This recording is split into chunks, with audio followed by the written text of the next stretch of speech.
हाँ जी, नमस्कार, राम राम, सत श्री अकाल जी।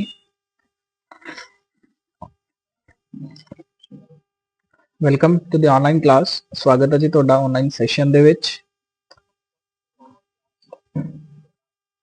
ਫਟਾਫਟ ਇੱਕ ਵਾਰੀ ਕਨਫਰਮੇਸ਼ਨ ਦੇ ਦਿਓ ਵੀ ਆਡੀਓ ਵੀਡੀਓ ਕਲੀਅਰ ਹੈ।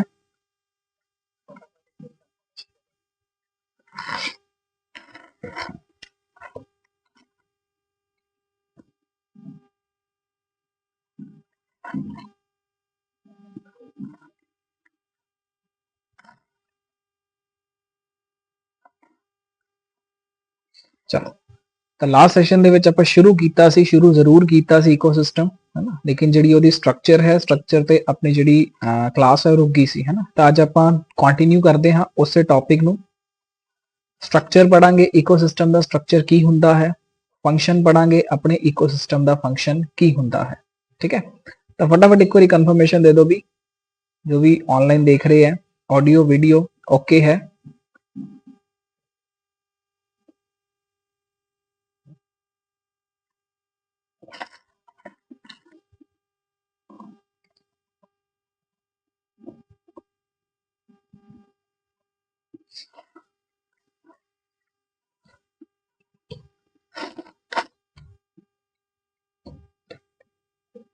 चलो जी,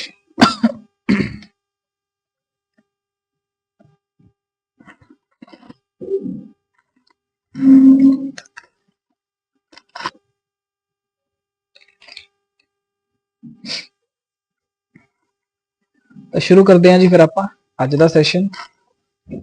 इकोसिस्टम आपां की देखिया सी अपने इन्वायरमेंट की व्यवस्था, है ना। अज आपां शुरू करना है that is structure of ecosystem. अपने इकोसिस्टम की एग्जैक्टली स्ट्रक्चर हुंदी की है उहदे बारे अज आपां डिस्कशन करनी है। आजो फिर बिना देरी कीते शुरू करते हैं हुण आपां that is structure of ecosystem.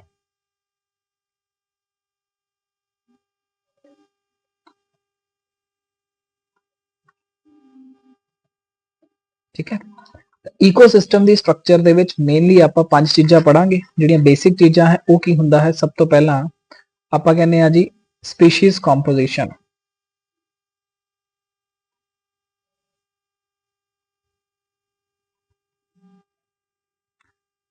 ठीक है, सब तो पहला आपां डिस्कस करांगे स्पीशीज की कंपोजिशन बारे। सैकेंड आपां डिस्कस करांगे स्ट्रैटिफिकेशन बारे, है ना। की हुंदा है स्ट्रैटिफिकेशन का मतलब ते आपां नूं कित्थे देखण नूं मिलदी है स्ट्रैटिफिकेशन, उहदे बारे आपां जानकारी लवांगे। थर्ड आपां देखांगे इहदे विच ट्रॉफिक स्ट्रक्चर। ठीक है जी, तो थर्ड नंबर ते आपां डिस्कस करांगे अपने कोल ट्रॉफिक स्ट्रक्चर बारे। फोर्थ नंबर ते आपां डिस्कस करांगे जी स्टैंडिंग क्रॉप की हुंदा है। ते लास्ट ते आपां डिस्कस करांगे इहदे विच स्टैंडिंग स्टेट की हुंदा।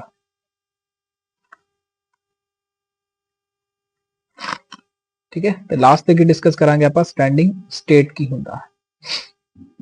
क्लियर है। सो जदों भी गल होएगी अपने इकोसिस्टम दे स्ट्रक्चर दी तां उहदे विच बेसिक आपां पंज चीज़ां डिस्कस करांगे। ठीक है, एक मिनट दिख नहीं रहा है ना।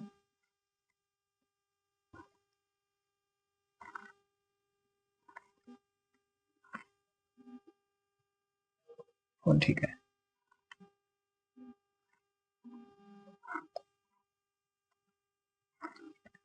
चलो। तो species composition, this is your first one. Stratification, trophic structure, standing crop and standing state.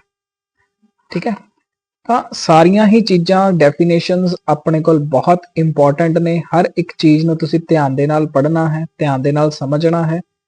किते भी किसी भी लैवल ते तुहानूं लगे कोई डाउट हैगा है, तुसीं नाल दी नाल उस डाउट नूं क्लीयर करना है। ठीक है, क्योंकि यह जिहड़ा चैप्टर है कई बार अपने दिमाग दे विच कन्फ्यूजन क्रिएट कर दिंदा है। सो आपां चाहते हैं भी वो कन्फ्यूजन क्रिएट ना होवे। सो चलो, तो सब तो पहला आपां डिस्कस करांगे अपने कोल स्पीशीज कंपोजिशन की हुंदा है।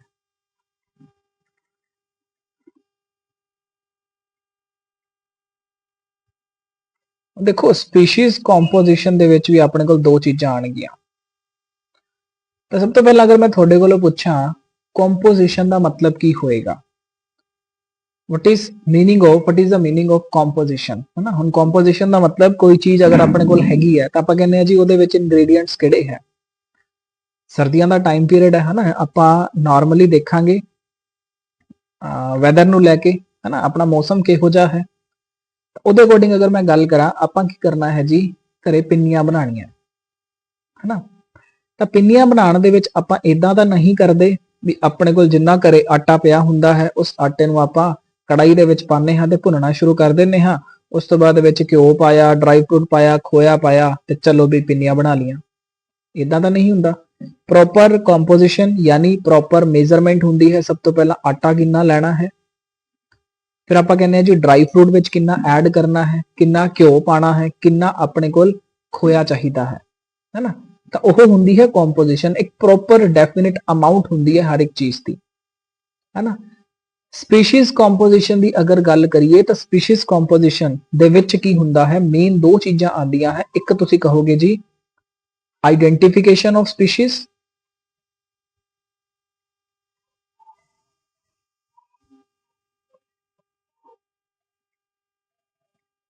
ठीक है। सब तो पहला आइडेंटिफिकेशन होंगी है स्पीशीज दी भी वो केड़ी स्पीशीज है ना, भावें वो प्लांट्स है भावें अपने कोल एनिमल्स है। तो सब तो पहला की होएगा अपने कोल आइडेंटिफिकेशन होएगी। क्लियर होगी आपां नूं इन्नी गल।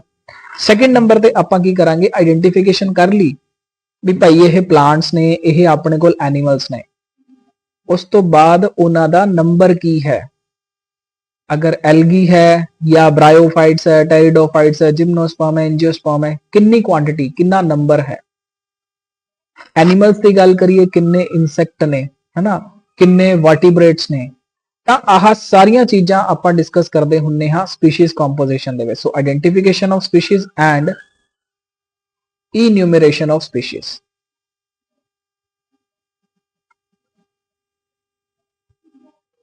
ਠੀਕ ਹੈ। ਇਨਿਊਮਰੇਸ਼ਨ ਦਾ ਮਤਲਬ ਕੀ ਹੁੰਦਾ ਹੈ, ਇਹਨਾਂ ਦਾ ਨੰਬਰ ਕਿੰਨਾ ਹੈ। ਸੋ ਇਨਿਊਮਰੇਸ਼ਨ ਕਿਹਦੇ ਨਾਲ ਰਿਲੇਟ ਕਰਨੇ ਆਪਾਂ, ਨੰਬਰ ਦੇ ਨਾਲ। ਠੀਕ ਹੈ। ਸੋ ਇਨਿਊਮਰੇਸ਼ਨ ਦਾ ਨੰਬਰ ਮਤਲਬ ਕੀ ਹੋਏਗਾ, ਆਪਣੇ ਕੋਲ ਕਿੰਨਾ ਨੰਬਰ ਹੈ ਉਸ ਸਪੀਸੀਜ਼ ਦਾ। ਹੁਣ ਇੱਕ ਗੱਲ ਹੋਰ ਧਿਆਨ ਦੇ ਵਿੱਚ ਰੱਖਿਓ, ਜਦੋਂ ਵੀ ਗੱਲ ਆਏਗੀ ਸਪੀਸੀਜ਼ ਕੰਪੋਜੀਸ਼ਨ ਦੀ ਤਾਂ ਇਕੋਸਿਸਟਮ ਟੂ ਇਕੋਸਿਸਟਮ ਇਹਦੇ ਵਿੱਚ ਆਪਾਂ ਨੂੰ ਵੇਰੀਏਸ਼ਨ ਦੇਖਣ ਨੂੰ ਨਜ਼ਰ ਆਏਗੀ ਹੈ ਨਾ। ਤਾਂ ਆਪਾਂ ਲਿਖ ਸਕਦੇ ਹਾਂ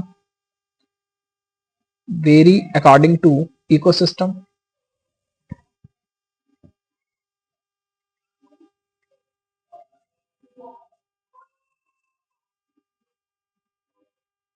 ठीक है जी।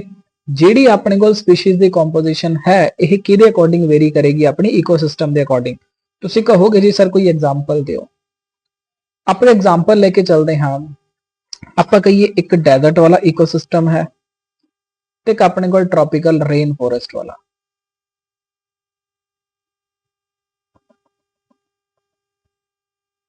है ना, जिथे बहुत ज्यादा आपां नूं ट्रॉपिकल रेन फॉरेस्ट का मतलब जिथे बहुत ज्यादा आपां नूं स्पीशीज की कंपोजिशन देखने को मिलती है।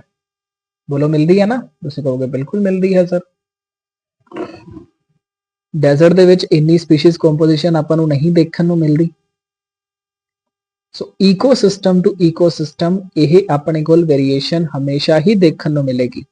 दूजे पासे अगर आप देखिए जिवें ट्रॉपिकल रेन फॉरेस्ट है, मैक्सिमम स्पीशीज कंपोजिशन डेजर्ट दे विच आपां नूं सब तो घट देखने को मिलेगी। एक तुसीं एक्वेटिक लाइफ दे विच सुनिया होना कोरल रीफ बारे, इत्थे तुहानूं स्पीशीज रिचनेस यानी स्पीशीज कंपोजिशन बहुत देखने को मिलेगी। कोरल रीफ की हुंदा है, जदों आपां सी लैवल दे बॉटम दे गल करदे हां ना, ਤਾਂ ਬਾਟਮ ਦੇ ਵਿੱਚ ਛੋਟੇ ਛੋਟੇ ਜਿਹੜੇ ਕੋਰਲ ਨਾਮ ਦੇ ਐਨੀਮਲਸ ਹੁੰਦੇ ਹੈ ਉਹ ਸਾਰੇ ਦੇ ਸਾਰੇ ਇੱਕ ਕਲੋਨੀ ਬਣਾ ਕੇ ਵੱਡੀ ਸਾਰੀ ਸਟਰਕਚਰ ਕਨਸਟੀਟਿਊਟ ਕਰ ਲੈਂਦੇ ਹਨ ਹੈ ਨਾ। ਤਾਂ ਉਹਨੂੰ ਆਪਾਂ ਕੀ ਬੋਲਣਾ ਸ਼ੁਰੂ ਕਰ ਦਿੰਦੇ ਹਾਂ, that is known as coral ਰੀਫ।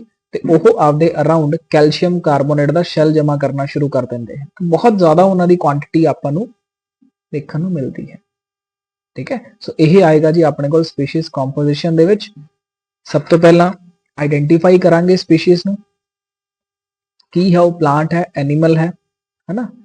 दूसरे बार नंबर आएगा अपने को इन्यूमरेशन ऑफ स्पीशीज, मतलब नंबर कितना है उस स्पीशीज का।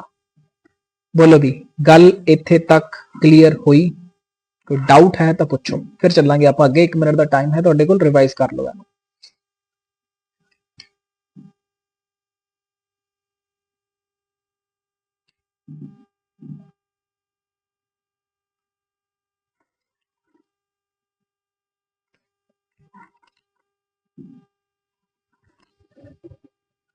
ਪਿਛਲੇ ਚੈਪਟਰ ਦੇ ਵਿੱਚ ਆਪਾਂ ਠੰਡੇ ਇਲਾਕੇ ਵੀ ਪੜ੍ਹੇ ਸੀ। ਆਪਣੇ ਕੋਲ ਆਰਕਟਿਕ ਰੀਜਨ ਹੋ ਗਏ, ਪੋਲਸ ਤੇ ਹੈ ਨਾ, ਭਾਵੇਂ ਨਾਰਥ ਪੋਲ ਹੈ, ਨਾਰਥ ਪੋਲ ਤੇ ਅੰਟਾਰਕਟਿਕ ਰੀਜਨ, ਸਾਊਥ ਪੋਲ ਤੇ ਆਰਕਟਿਕ ਰੀਜਨ।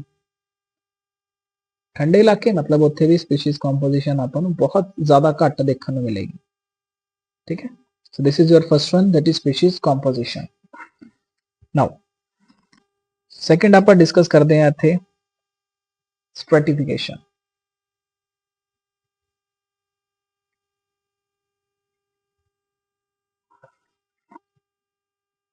ਕੀ ਮਤਲਬ ਹੈ ਸਟ੍ਰੈਟੀਫਿਕੇਸ਼ਨ ਦਾ? ਤਾਂ ਸਟ੍ਰੈਟੀਫਿਕੇਸ਼ਨ ਟਰਮ ਆਈ ਆਪਣੇ ਕੋਲ ਨਿਕਲ ਕੇ, ਦੈਟ ਇਜ਼ ਫਰਮ ਸਟ੍ਰੈਟਾ।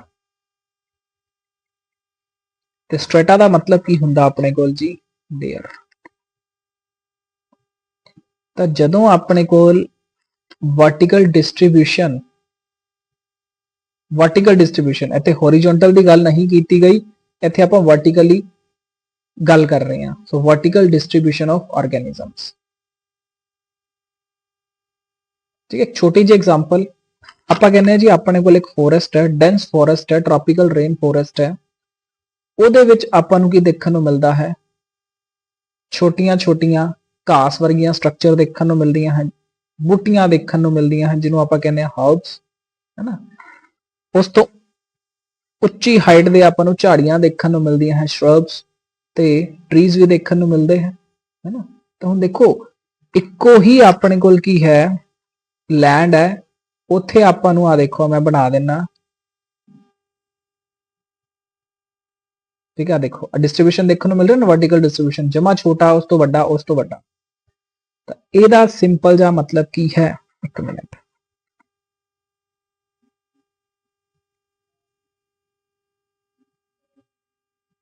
ਲਓ ਹੁਣ ਕਲੀਅਰ ਆਪਾਂ ਨੂੰ। ਠੀਕ ਹੈ, ਸੋ ਸਭ ਤੋਂ ਛੋਟੀ ਸਟਰਕਚਰ, ਫਿਰ ਉਸ ਤੋਂ ਬਾਅਦ ਆਪਣੇ ਕੋਲ ਵੱਡੀ ਸਟਰਕਚਰ, ਉਸ ਤੋਂ ਬਾਅਦ ਉਸ ਤੋਂ ਵੱਡੀ ਸਟਰਕਚਰ, ਹੈ ਨਾ। ਵੱਡੇ ਆਪਣੇ ਕੋਲ ਟਰੀਜ਼, ਆਹ ਸ਼ਰਬਸ ਹੋ ਗਈਆਂ, ਆਹ ਆਪਣੇ ਕੋਲ ਹਰਬਸ ਹੋ ਗਏ, ਹੈ ਨਾ। ਤਾਂ ਦੇਖੋ ਇੱਕ ਸਟ੍ਰੈਟਾ, ਇੱਕ ਲੇਅਰਿੰਗ ਦੇਖਣ ਨੂੰ ਮਿਲ ਰਹੀ ਹੈ ਤੁਹਾਨੂੰ ਫੋਰੈਸਟ ਇਕੋਸਿਸਟਮ ਦੇ ਵਿੱਚ, ਤਾਂ ਇਹਨੂੰ ਆਪਾਂ ਕੀ ਬੋਲਦੇ ਹਾਂ? That is known as stratification. ਠੀਕ ਹੈ ਜੀ, ਸੋ ਇਹ ਹੈ ਤੁਹਾਡਾ ਸਟ੍ਰੈਟੀਫਿਕੇਸ਼ਨ। ਬਸ ਸਿੰਪਲ ਵਰਟੀਕਲ ਡਿਸਟ੍ਰੀਬਿਊਸ਼ਨ ਹੁੰਦੀ ਹੈ। ਇਹ ਤਾਂ ਲੈਂਡ ਇਕੋਸਿਸਟਮ ਦੀ ਗੱਲ ਕਰ ਰਹੇ ਹਾਂ ਆਪਾਂ, ਟੈਰੇਸਟਰੀਅਲ ਇਕੋਸਿਸਟਮ ਦੀ। ਅਗਰ ਤੁਹਾਨੂੰ ਧਿਆਨ ਦੇ ਵਿੱਚ ਹੋਵੇ, ਆਪਾਂ ਐਕੁਆਟਿਕ ਇਕੋਸਿਸਟਮ ਦੇ ਵਿੱਚ ਵੀ ਡਿਸਟ੍ਰੀਬਿਊਸ਼ਨ ਦੇਖ ਸਕਦੇ ਹਾਂ। ਠੀਕ ਹੈ, ਤਾਂ ਦੱਸੋ ਭਾਈ, ਐਕੁਆਟਿਕ ਇਕੋਸਿਸਟਮ ਦੇ ਵਿੱਚ ਵੀ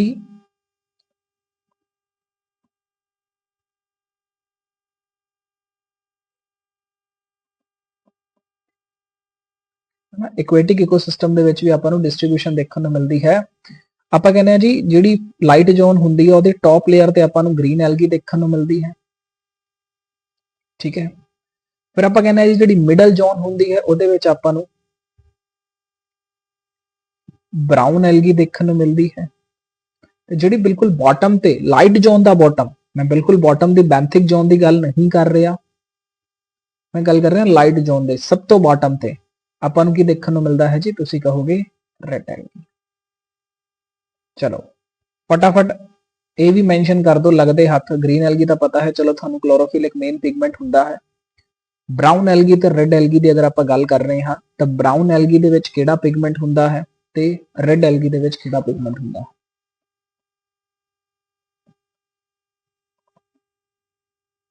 ਕਰੋ ਵੀ ਫਟਾਫਟ ਆਨਸਰ ਕਰੋ।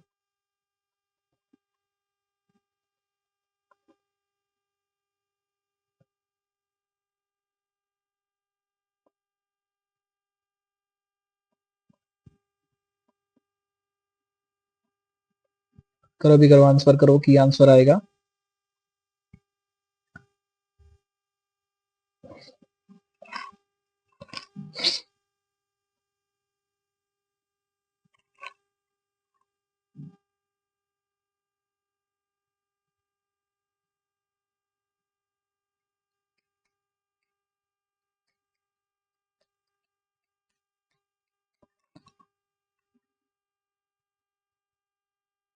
ਚਲੋ ਫਿਰ ਆਪਾਂ ਦੇਖਦੇ ਹਾਂ ਗ੍ਰੀਨ ਐਲਗੀ ਦੇ ਵਿੱਚ ਕਲੋਰੋਫਿਲ ਹੁੰਦਾ ਹੈ ਆਪਣੇ ਕੋਲ, ਹੈ ਨਾ। ਬ੍ਰਾਊਨ ਐਲਗੀ ਦੇ ਵਿੱਚ ਫਿਊਕੋਜ਼ੈਂਥਿਨ ਹੁੰਦਾ ਹੈ ਤੇ ਰੈੱਡ ਐਲਗੀ ਦੇ ਵਿੱਚ ਫਾਈਕੋਐਰੀਥ੍ਰਿਨ ਹੁੰਦਾ ਹੈ।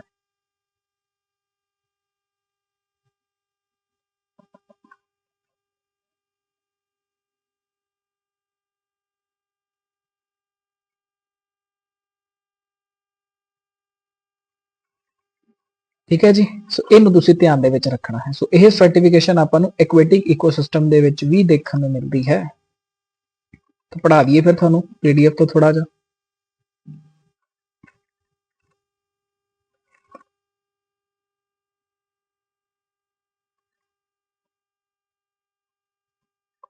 ਲਓ, ਸੋ ਇਕੋਸਿਸਟਮ ਦੇ ਵਿੱਚ ਬਾਇਓਟਿਕ ਤੇ ਏਬਾਇਓਟਿਕ ਕੰਪੋਨੈਂਟ ਇੰਟਰੈਕਟ ਕਰਦੇ ਹੈ, ਇੱਕ ਯੂਨਿਟ ਦੇ ਤੌਰ ਤੇ ਕੰਮ ਕਰਦੇ ਹੈ। ਠੀਕ ਹੈ ਜੀ, ਸਾਨੂੰ ਪਤਾ ਹੈ, ਉਹਨੂੰ ਆਪਾਂ ਐਕਸਪਲੇਨ ਕਰਾਂਗੇ ਕਿਵੇਂ। वर्टिकल डिस्ट्रीब्यूशन ਹੁੰਦੀ ਹੈ डिफरेंट स्पीशीज ਦੀ ਆਕਿਊਪਾਈਂਗ ਡਿਫਰੈਂਟ ਲੈਵਲ। ਇੱਕ ਡਿਫਰੈਂਟ ਲੈਵਲ ਨੂੰ ਜਦੋਂ ਆਪਣੇ ਕੋਲ ਸਪੀਸੀਜ਼ ਵਰਟੀਕਲੀ ਆਕਿਊਪਾਈ ਕਰਨਗੇ ਉਹਨੂੰ ਆਪਾਂ ਕੀ ਨਾਮ ਦੇ ਦਾਂਗੇ, ਦੈਟ ਇਜ਼ ਸਟ੍ਰੈਟੀਫਿਕੇਸ਼ਨ। ਜਿਵੇਂ ਫੋਰੈਸਟ ਦੇ ਵਿੱਚ ਟਰੀਜ਼ ਆਕਿਊਪਾਈ ਟੌਪ ਸਟ੍ਰੈਟਾ, ਹੈ ਨਾ। ਤਾਂ ਟੌਪ ਸਟ੍ਰੈਟਮ ਟੌਪ ਲੇਅਰ ਤੇ ਆਪਾਂ ਨੂੰ ਕੀ ਦੇਖਣ ਨੂੰ ਮਿਲਣਗੇ, ਟਰੀ। ਸ਼ਰਬਸ ਸੈਕੰਡ ਲੇਅਰ ਦੇ ਵਿੱਚ ਤੇ ਗ੍ਰਾਸਿਸ ਆਪਾਂ ਨੂੰ ਸ਼ਰਬਸ ਐਂਡ ਹਰਬਸ। ਤੇ ਜਿਹੜੇ ਹਰਬਸ ਹੋ ਗਏ ਤੇ ਜਿਹੜੇ ਗ੍ਰਾਸਿਸ ਹੋ ਗਏ ਉਹ ਆਪਾਂ ਨੂੰ ਕੀ ਹੈ, ਬਿਲਕੁਲ ਬਾਟਮ ਲੇਅਰ ਤੇ ਦੇਖਣ ਨੂੰ ਮਿਲਣਗੇ। ठीक है, ਉਹੀ ਚੀਜ਼ ਆਪਾਂ ਡਿਸਕਸ ਕਰ ਚੁੱਕੇ ਹਾਂ। ਚਲੋ,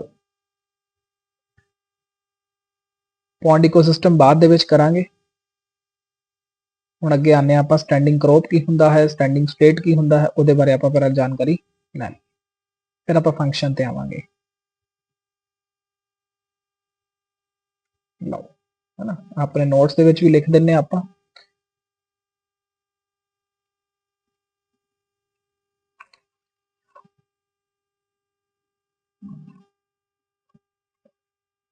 टॉप लेयर, मिडल ते बॉटम स्ट्रेटा या बॉटम लेयर लिख सकते हैं। ठीक है जी, क्लियर है, ओके है जी। थर्ड आप डिस्कस करांगे ट्रॉफिक स्ट्रक्चर।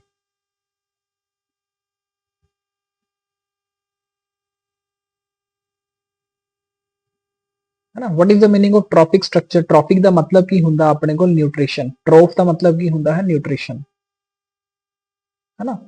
ਤਾਂ ਹਮੇਸ਼ਾ ਹਰ ਇੱਕ ਇਕੋਸਿਸਟਮ ਦੇ ਵਿੱਚ ਆਪਾਂ ਨੂੰ ਕੀ ਦੇਖਣ ਨੂੰ ਮਿਲਦਾ ਹੈ ਜੀ, ਫੂਡ ਚੇਨ ਤੇ ਫੂਡ ਵੈਬ। ਬੋਲੋ ਹਾਂ ਜਾਂ ਨਾ।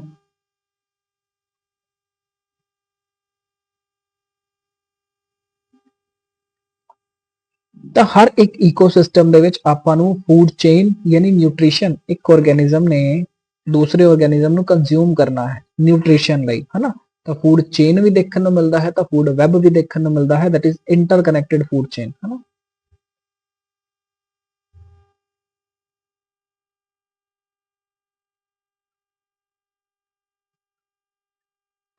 ਇੰਟਰਕਨੈਕਟਡ ਫੂਡ ਚੇਨ ਨੂੰ ਆਪਾਂ ਕੀ ਬੋਲਦੇ ਹਾਂ, that is known as food web.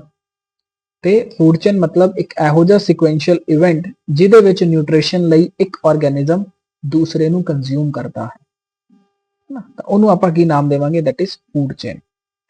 ਸੋ ਹੁਣ ਟ੍ਰੋਫਿਕ ਸਟਰਕਚਰ ਵਿੱਚ ਕੀ ਆਏਗਾ ਜੀ, ਫੂਡ ਚੇਨ ਤੇ ਫੂਡ ਵੈਬ ਆਏਗਾ। ਠੀਕ ਹੈ, ਸਟਰਕਚਰ ਹੈ ਕਿਵੇਂ ਇੱਕ ਆਰਗੇਨਿਜ਼ਮ ਡਿਪੈਂਡੈਂਟ ਹੈ ਦੂਸਰੇ ਆਰਗੇਨਿਜ਼ਮ ਤੇ ਤਾਂ ਕਿ ਉਹਨੂੰ ਫੂਡ ਮਿਲ ਸਕੇ। ਕਿਉਂਕਿ ਸਾਰੀਆਂ ਆਪਾਂ ਕਹਿੰਦੇ ਆ ਜੀ, ਆਪਾਂ ਬੰਦਾ ਕੰਮ ਹੀ ਕਿਉਂ ਕਰ ਰਿਹਾ, ਖਾਣੇ ਲਈ। ਪੈਸਾ ਆਊਗਾ ਤਾਂ ਪੇਟ ਭਰੂਗਾ, ਪੈਸਾ ਨਹੀਂ ਆਊਗਾ ਤਾਂ ਪੇਟ ਨਹੀਂ ਭਰੂਗਾ, ਹੈ ਨਾ। बोलो, ਇੱਥੇ ਤਾਂ ਗੱਲ ਕਲੀਅਰ ਹੈ। ਇੱਥੇ ਤੱਕ ਕੋਈ ਡਾਊਟ, ਕੋਈ ਦਿੱਕਤ, ਕੋਈ ਪਰੇਸ਼ਾਨੀ ਤਾਂ ਪੁੱਛੋ। ਹੁਣ ਉਸ ਤੋਂ ਪਹਿਲਾਂ ਨਾ ਆਪਾਂ ਅਗਲਾ ਸਟੈਂਡਿੰਗ ਕ੍ਰੌਪ ਤੇ ਸਟੈਂਡਿੰਗ ਸਟੇਟ ਨੂੰ ਪੜਨ ਤੋਂ ਪਹਿਲਾਂ ਇੱਕ ਇੰਪੋਰਟੈਂਟ ਟੌਪਿਕ ਕਰਦੇ ਹਾਂ। ਆਪਾਂ ਕਿਹਾ ਜੀ ਜਿਹੜੀ ਬਾਇਓਟਿਕ ਐਂਡ ਏਬਾਇਓਟਿਕ ਕੰਪੋਨੈਂਟ ਹੈ,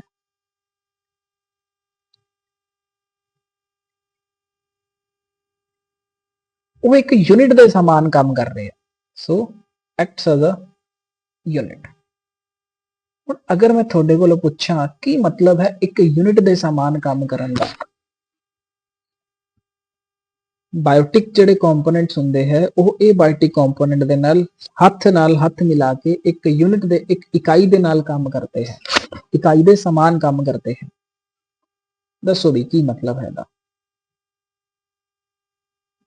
ਤੁਹਾਡੇ ਆਨਸਰ ਦੇ ਇੰਤਜ਼ਾਰ ਚ ਹਾਂ ਜੀ, ਕਰੋ ਆਨਸਰ ਕੀ ਆਏ।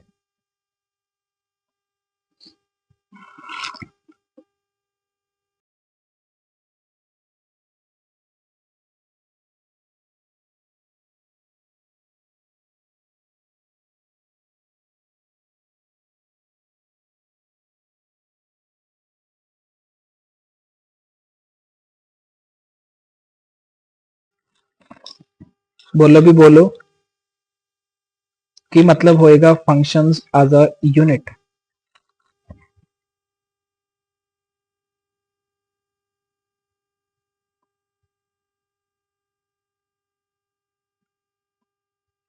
तो तुसी कहोगे, एक सिंपल एग्जांपल लेके चलते हैं पहला आपा। मैं थोनू कहता आप एग्जांपल लेने हैं जी एक कार दी, है ना। इत्थे आप एक एग्जांपल लेके चलते हैं एक कार दी।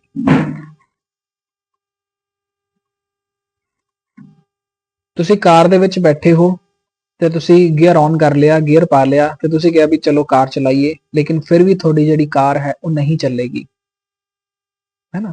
तो दस सकते हो तुसी कार दे विच बैठ भी चुके हो, गियर भी ऑन कर लिया है, गियर भी पाता है, फिर भी थोड़ी कार जिहड़ी है वो नहीं चलेगी। बोलो भी क्यों नहीं चलेगी?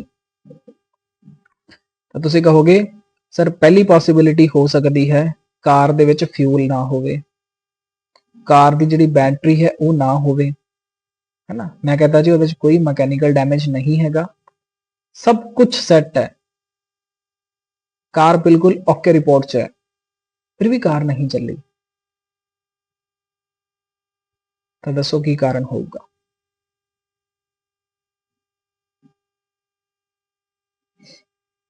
करो भी आंसर करो।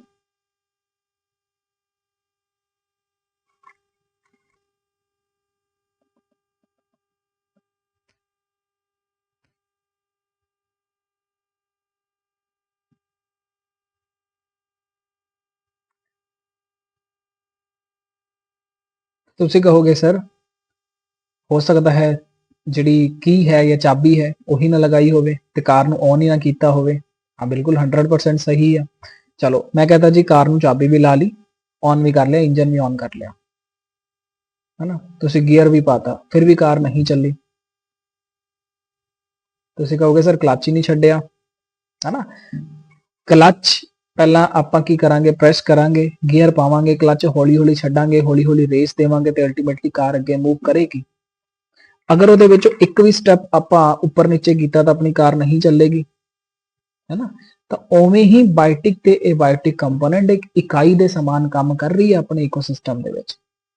ਐਵੇਂ ਨਹੀਂ ਹੈ ਵੀ ਆਪਣੇ ਕੋਲ ਜਿਹੜਾ ਪਲਾਂਟ ਹੈ without sunlight, without water, without carbon dioxide food ਬਣਾ ਲੇਗਾ ਆਪਦਾ। ਕੀ ਕਦੇ ਇਹ ਪੋਸੀਬਿਲਿਟੀ ਦੇਖੀ ਹੈ ਬਿਨਾਂ ਸਨਲਾਈਟ ਦੇ ਪਲਾਂਟਸ ਆਪਦਾ ਫੂਡ ਬਣਾ ਰਹੇ ਆ? ਤੁਸੀਂ ਕਹੋਗੇ ਨਹੀਂ ਸਰ। ਤਾਂ ਇਹਦਾ ਮਤਲਬ ਕੀ ਹੈ ਆਪਣੇ ਕੋਲ ਇੱਕ ਇਕਾਈ as a whole as a unit ਦੇ ਤੌਰ ਤੇ ਕੰਮ ਕਰਨਗੀਆਂ ਬਾਇਓਟਿਕ ਤੇ एबायोटिक ਕੰਪੋਨੈਂਟਸ। ਠੀਕ ਹੈ। ਸੋ ਇਹਦਾ ਮਤਲਬ ਇਹ ਹੈ ਅਗਰ ਇੱਕ ਕਾਰ ਨੂੰ ਆਪਾਂ ਇਕੋਸਿਸਟਮ ਦੇ ਤੌਰ ਤੇ ਅਗਰ ਆਪਾਂ ਕੰਸੀਡਰ ਕਰਕੇ ਚੱਲਾਂਗੇ ਤਾਂ ਦੇਖੋ ਹਰ ਇੱਕ ਚੀਜ਼ ਇੱਕ ਦੂਸਰੇ ਨਾਲ ਇੰਟਰ ਰਿਲੇਟਡ ਹੈ। ਠੀਕ ਹੈ। ਤਾਂ ਇਹਦੇ ਵਿੱਚ ਵੀ ਆਪਾਂ ਦੇਖਾਂਗੇ ਆਪਣਾ ਜਿਹੜਾ ਫਿਜ਼ੀਕਲ এনवायरमेंट ਹੈ ਇੱਕ ਲਿਵਿੰਗ ਆਰਗੇਨਿਜ਼ਮ ਨੂੰ ਉਹਦੇ ਨਾਲ ਇੰਟਰੈਕਟ ਕਰਨਾ ਹੀ ਪਏਗਾ ਅਗਰ ਉਹਨੇ ਸਰਵਾइव करना है तो। ठीक है। चलो चौथे ते चलते हैं फिर आप standing crow.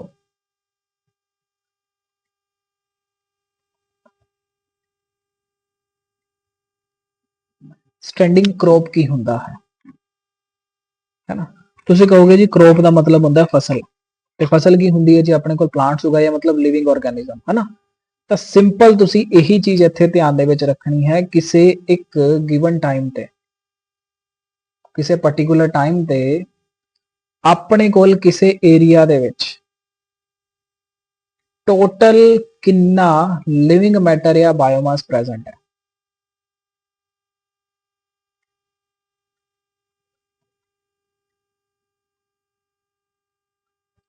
Total living matter ਜਾਂ ਟੋਟਲ ਕਿੰਨਾ ਬਾਇਓਮਾਸ ਪ੍ਰੈਜ਼ੈਂਟ ਹੈ ਇੱਕ ਗਿਵਨ ਟਾਈਮ ਪੀਰੀਅਡ ਦੇ ਵਿੱਚ ਇੱਕ ਪਾਰਟਿਕੂਲਰ ਏਰੀਆ ਦੇ ਵਿੱਚ ਤੇ ਏਰੀਆ ਆਪਾਂ ਕਿੰਨਾ ਕੰਸੀਡਰ ਕਰਕੇ ਚੱਲਣਾ ਹੈ that is metre square 1 metre square ਹੈ ਨਾ ਕਿਸੇ ਗਿਵਨ ਏਰੀਆ ਦੇ ਵਿੱਚ ਆਪਾਂ ਕੰਸੀਡਰ ਕਰਕੇ ਚੱਲਣਾ ਹੈ ਕਿੰਨਾ ਲਿਵਿੰਗ ਮੈਟਰ ਪ੍ਰੈਜ਼ੈਂਟ ਹੈ ਗਿਵਨ ਟਾਈਮ ਤੇ ਉਹਨੂੰ ਆਪਾਂ ਕੀ ਬੋਲਾਂਗੇ that is known S standing crop ਮੈਂ ਡੈਫੀਨੇਸ਼ਨ ਲਿਖਵਾ ਦਿੰਦਾ ਹੁਣੇ है ना तो स्टैंडिंग क्रॉप की होएगा अपने को अमाउंट ऑफ लिविंग मैटर ठीक है एक यूनिट एरिया दे विच लिविंग मैटर कितना प्रेजेंट होएगा ਉਹਨੂੰ ਆਪਾਂ ਕੀ ਬੋਲਾਂਗੇ that is known as standing crop ਤੇ ਮੈਂ ਥੱਲੇ ਡੈਫੀਨੇਸ਼ਨ ਲਿਖ ਦੇਣਾ it is the ਫਿਰ ਇਹਦੀ ਯੂਨਿਟਸ ਦੇਖਾਂਗੇ ਕੀ ਯੂਨਿਟਸ ਹੈ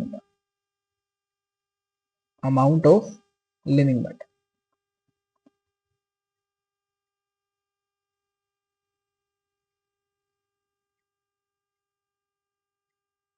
or biomass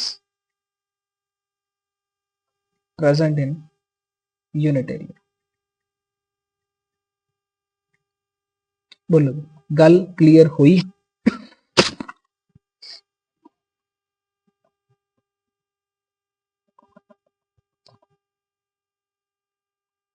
ਤੁਸੀਂ ਲਿਵਿੰਗ ਮੈਟਰ ਲਿਖ ਸਕਦੇ ਹੋ ਤੁਸੀਂ ਲਿਵਿੰਗ ਆਰਗੇਨਿਜ਼ਮਸ ਲਿਖ ਸਕਦੇ ਹੋ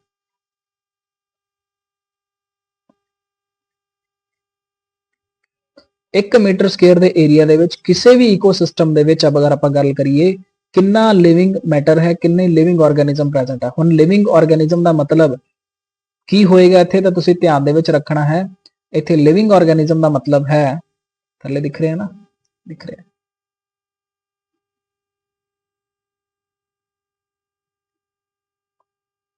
ਲਿਵਿੰਗ ਆਰਗੇਨਿਜ਼ਮ ਦਾ ਮਤਲਬ ਹੈ ਇੱਥੇ ਆਪਾਂ ਪਲਾਂਟਸ ਵੀ ਲੈ ਕੇ ਚੱਲਾਂਗੇ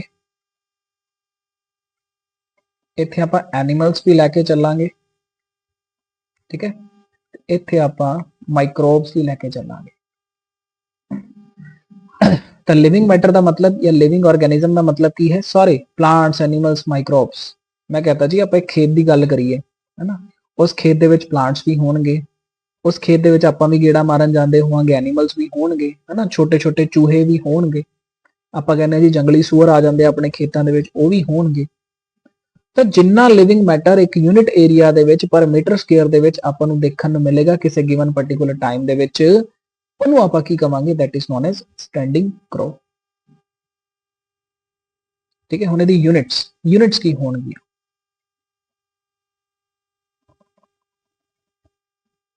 ਹੁਣ ਜਿਹੜਾ ਲਿਵਿੰਗ ਮੈਟਰ ਹੈ ਉਹਨੂੰ ਆਪਾਂ ਗ੍ਰਾਮਸ ਕਿਲੋਗ੍ਰਾਮਸ ਦੇ ਵਿੱਚ ਮੇਜ਼ਰ ਕਰ ਸਕਦੇ ਹਾਂ ਤਾਂ ਇੱਥੇ ਜਦੋਂ ਆਪਾਂ ਯੂਨਿਟਸ ਕੰਸੀਡਰ ਕਰਾਂਗੇ ਤਾਂ ਆਪਾਂ ਲਿਖਾਂਗੇ ਗ੍ਰਾਮਸ ਪਰ ਮੀਟਰ ਸਕੁਅਰ ਗ੍ਰਾਮ GM-2 ਆਹ ਯੂਨਿਟਸ ਹੁੰਦੀਆਂ ਆਪਣੀਆਂ ਇਹਦੀਆਂ ਸਟੈਂਡਿੰਗ ਕਰੋਪ ਦੀਆਂ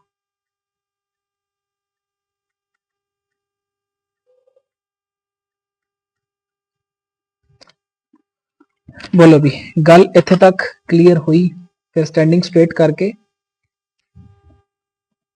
आगे चलांगे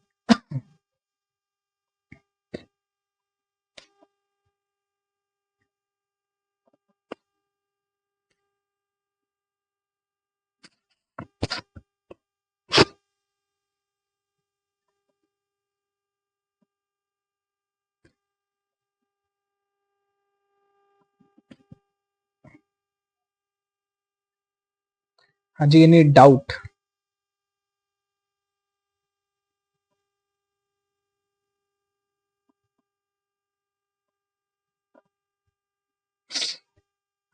चलो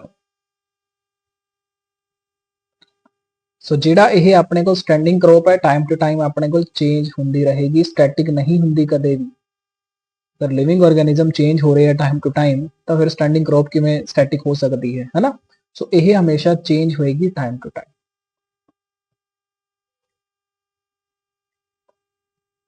ठीक है ਹੁਣ ਅਗਰ ਪਲਾਂਟ ਨੇ ਕੋਈ ਫੂਡ ਬਣਾਇਆ ਤਾਂ ਭਾਈ ਉਹ એનર્ਜੀ ਵਾਸਤੇ ਕੰਜ਼ਿਊਮ ਵੀ ਤਾਂ ਕਰੇਗਾ ਹੈਨਾ ਤਾਂ ਇਹ ਜਿਹੜਾ ਸਟੈਂਡਿੰਗ ਕਰੋਪ ਹੈ ਇਹ ਹਮੇਸ਼ਾ ਟਾਈਮ ਟੂ ਟਾਈਮ ਚੇਂਜ ਹੁੰਦਾ ਰਹਿੰਦਾ ਹੈ ਤੇ 5th ਨੰਬਰ ਤੇ ਆਪਾਂ ਡਿਸਕਸ ਕਰਾਂਗੇ ਦੈਟ ਇਜ਼ ਸਟੈਂਡਿੰਗ ਸਟੇਟ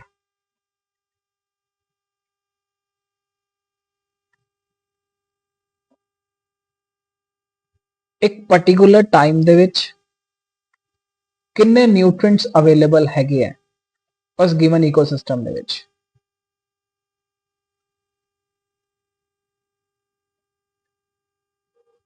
ਇੱਕ ਗਿਵਨ ਇਕੋਸਿਸਟਮ ਦੇ ਵਿੱਚ ਇੱਕ ਪਾਰਟਿਕੂਲਰ ਟਾਈਮ ਤੇ ਪਰ ਮੀਟਰ ਸਕੁਅਰ ਏਰੀਆ ਦੇ ਅਕੋਰਡਿੰਗ ਕਿੰਨੇ ਨਿਊਟ੍ਰੀਐਂਟਸ ਅਵੇਲੇਬਲ ਹੈਗੇ ਹੈ, ਉਹਨੂੰ ਆਪਾਂ ਕੀ ਬੋਲਾਂਗੇ, ਸਟੈਂਡਿੰਗ ਸਟੇਟ। ਤਾਂ ਸਿੱਧੀ ਜੀ ਅਗਰ ਆਪਾਂ ਤੇ ਭਾਸ਼ਾ ਦੇ ਵਿੱਚ ਗੱਲ ਕਰੀਏ ਤਾਂ ਤੁਸੀਂ ਕਹੋਗੇ ਸਰ ਇਹਦਾ ਮਤਲਬ ਨਾਨ ਲਿਵਿੰਗ ਚੀਜ਼ਾਂ ਨੂੰ ਕੰਸੀਡਰ ਕਰਨਾ, ਮਤਲਬ ਨਾਨ ਲਿਵਿੰਗ ਮਤਲਬ ਨਿਊਟ੍ਰੀਐਂਟਸ ਨੂੰ ਕੰਸੀਡਰ ਕਰਨਾ ਸਟੈਂਡਿੰਗ ਸਟੇਟ।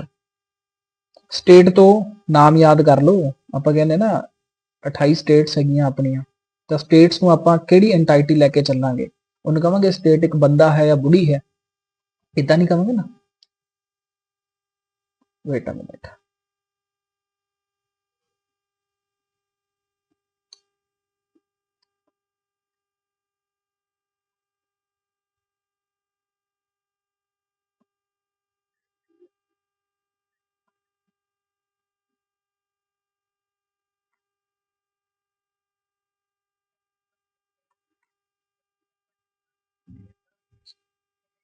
ਇੱਕ ਮਿੰਟ ਬਈ।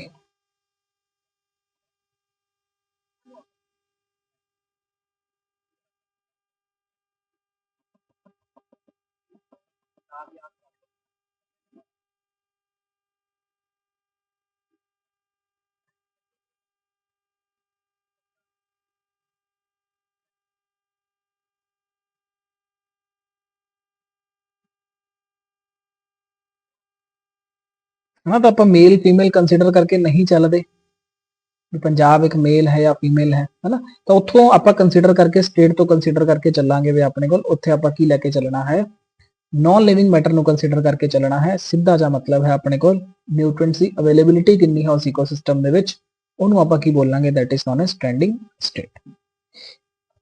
ਬੋਲੋ ਹੁਣ ਦੱਸੋ ਇਹਦੇ ਤੱਕ ਕੋਈ ਡਾਊਟ, ਕੋਈ ਦਿੱਕਤ, ਕੋਈ ਪਰੇਸ਼ਾਨੀ?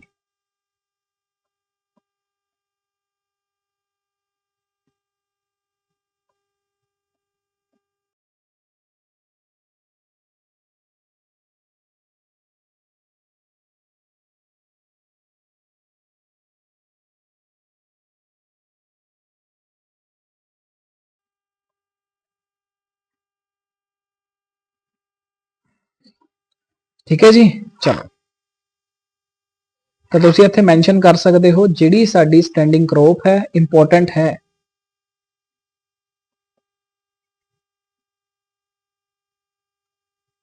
ਇਹ ਕੀ ਦਿਖਾਏਗਾ, ਪ੍ਰੋਡਕਟਿਵਿਟੀ।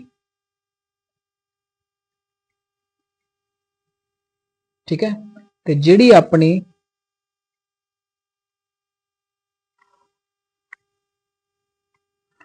ਸਟੈਂਡਿੰਗ ਸਟੇਟ ਹੈ ਉਹ ਕੀ ਦਿਖਾਏਗਾ,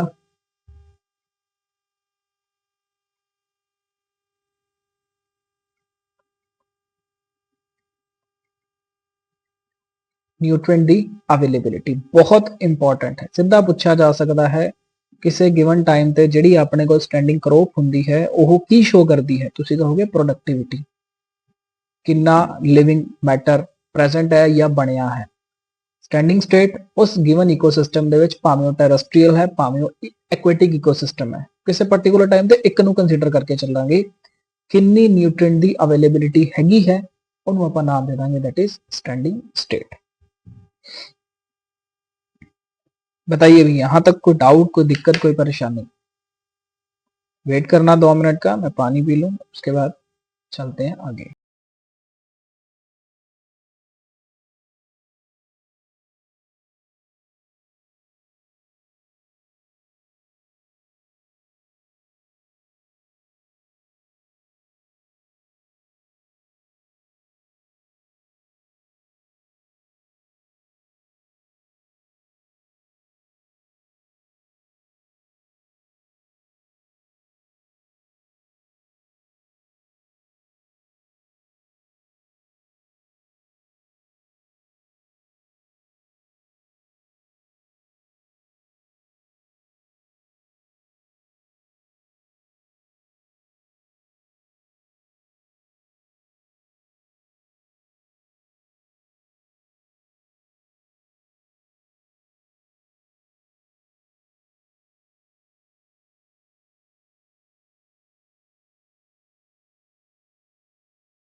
हाँ जी क्लियर है इत्थे तक? कोई डाउट आया होवे इत्थे तक तो पूछो भाई।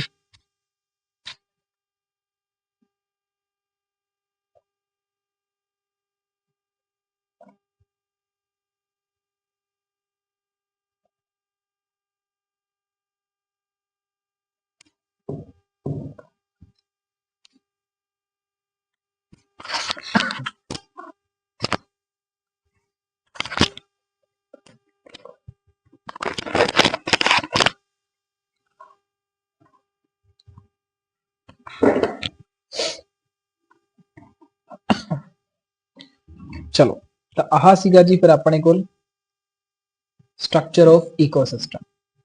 हुण आपां की डिस्कस करना है? Function of an ecosystem.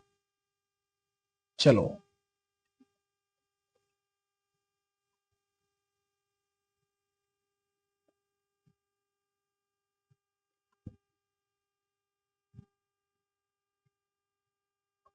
ਆਪਾਂ ਜਿਵੇਂ ਕਹਿੰਦੇ ਆ ਜੀ cell is the structural and functional unit of life. ਵੀ ਸੈਲ ਸਟਰਕਚਰਲ ਹੈ, ਸੰਰਚਨਾਤਮਕ ਇਕਾਈ ਵੀ ਹੈਗਾ ਹੈ, ਕਿਸੇ ਆਰਗੇਨਿਜ਼ਮ ਦੀ ਸਟਰਕਚਰ ਨੂੰ ਬਣਾਉਣ ਦੇ ਵਿੱਚ ਇੰਪੋਰਟੈਂਟ ਰੋਲ ਪਲੇ ਕਰਦਾ ਹੈ ਤੇ ਸੈਲ ਦੇ ਦੁਆਰਾ ਹੀ ਫੰਕਸ਼ਨ ਪਰਫਾਰਮ ਕੀਤਾ ਜਾਂਦਾ ਹੈ। ਉਵੇਂ ਹੀ ਆਪਾਂ ਗੱਲ ਕਰਾਂਗੇ ਇੱਥੇ ਇੱਕ ਇਕੋਸਿਸਟਮ ਦੇ ਫੰਕਸ਼ਨ ਬਾਰੇ। ਠੀਕ ਹੈ, ਜਦੋਂ ਵੀ ਤੁਸੀਂ ਫੰਕਸ਼ਨ ਡਿਸਕਸ ਕਰੋਗੇ ਤਾਂ ਫੰਕਸ਼ਨ ਦੇ ਵਿੱਚ ਆਪਾਂ ਕੀ ਚੀਜ਼ਾਂ ਪੜਾਂਗੇ? ਤੁਸੀਂ ਕਹੋਗੇ ਜੀ ਸਭ ਤੋਂ ਪਹਿਲਾਂ ਆਪਾਂ ਪੜਾਂਗੇ ਪ੍ਰੋਡਕਟਿਵਿਟੀ।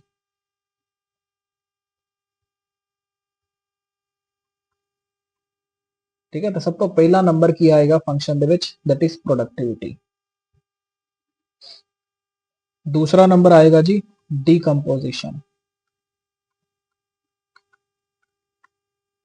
ठीक है, तीसरा नंबर आएगा जी अपने को एनर्जी फ्लो।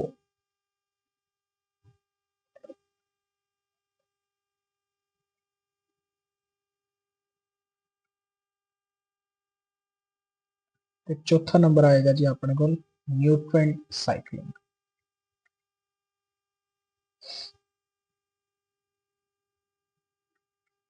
ठीक है, सो कितनी चीज़ां आउणगियां जी अपने को? चार चीज़ां फंक्शन दे विच, प्रोडक्टिविटी, डीकंपोजिशन,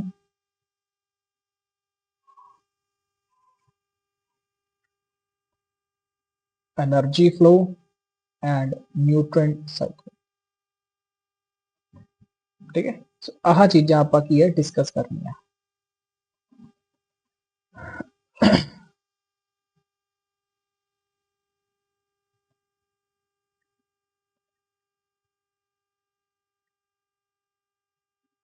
ठीक है, आह है जी अपने को चार बेसिक कंपोनेंट्स होंगे है ecosystem they. Productivity, decomposition, energy flow and nutrient cycling. तुसी एवें याद कर सकते हो पीडन है ना, productivity, decomposition, energy flow and nutrient cycling. कोई डाउट है तो पूछ लो भी इत्थे तक।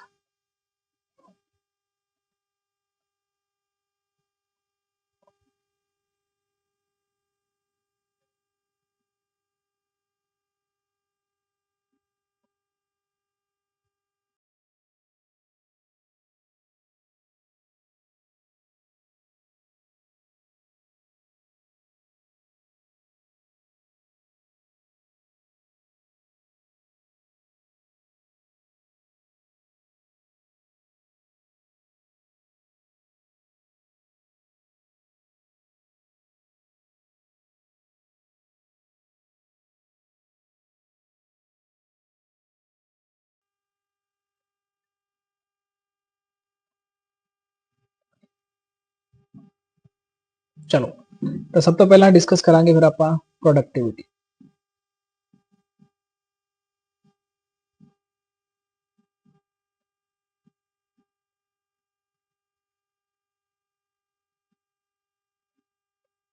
हम प्रोडक्टिविटी का मतलब की है तो तुसी कहोगे रेट ऑफ बायोमास प्रोडक्शन।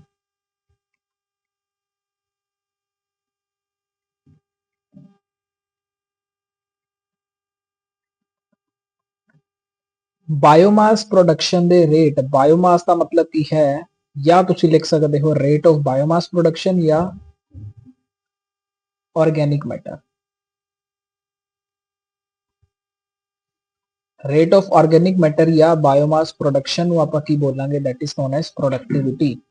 ਕੋਈ ਆਰਗੈਨਿਕ ਮੈਟਰ ਜਾਂ ਲਿਵਿੰਗ ਕੰਟੈਂਟ ਜਿਹੜਾ ਹੈ ਆਪਣੇ ਕੋਲ, ਉਹਨੂੰ ਬਣਾਉਣ ਦੀ ਜਿਹੜੀ ਦਰ ਹੁੰਦੀ ਹੈ ਉਹਨੂੰ ਆਪਾਂ ਕੀ ਕਹਾਂਗੇ, ਦੈਟ ਇਜ਼ ਪ੍ਰੋਡਕਟਿਵਿਟੀ। ਤੁਸੀਂ ਕਹੋਗੇ ਸਰ ਸਮਝ ਨਹੀਂ ਆਇਆ, ਬਿਲਕੁਲ ਰੇਟ, ਜਦੋਂ ਰੇਟ ਕੰਸੀਡਰ ਕਰਾਂਗੇ ਤਾਂ ਟਾਈਮ ਨੂੰ ਕੰਸੀਡਰ ਕਰਾਂਗੇ। ਸਪੋਜ਼ ਕਰ ਲਓ ਮੈਂ ਕਿਹਾ ਕਿਸੇ ਗਿਵਨ ਟਾਈਮ ਤੇ, ਕਿਉਂਕਿ ਜਦੋਂ ਬਾਇਓਮਾਸ ਬਣੇਗਾ ਭਾਈ ਕੋਈ ਨਾ ਕੋਈ ਤਾਂ ਟਾਈਮ ਪੀਰੀਅਡ ਲੱਗੇਗਾ, ਤੁਸੀਂ ਪਿੰਨੀਆਂ ਬਣਾਉਣੀਆਂ ਘਰੇ, ਐਂ ਤਾਂ ਨਹੀਂ ਵੀ ਆਪਾਂ ਸਮਾਨ ਲਿਆ ਕੇ ਰੱਖਿਆ ਤੇ ਪਿੰਨੀਆਂ ਬਣ ਗਈਆਂ, ਇਦਾਂ ਤਾਂ ਨਹੀਂ ਹੁੰਦਾ। ਜਾਂ ਕਿਸੇ ਘਰੇ ਇਦਾਂ ਹੁੰਦਾ ਹੋਵੇ, ਘੰਟਾ, ਡੇਢ ਘੰਟਾ, 2 ਘੰਟਾ ਤੁਹਾਨੂੰ ਲੱਗਣਗੇ, ਪਹਿਲਾਂ ਤਾਂ ਆਟਾ ਭੁੰਨਣ ਤੇ ਇੰਨਾ ਟਾਈਮ ਲੱਗਦਾ ਹੈ ਹਨਾ।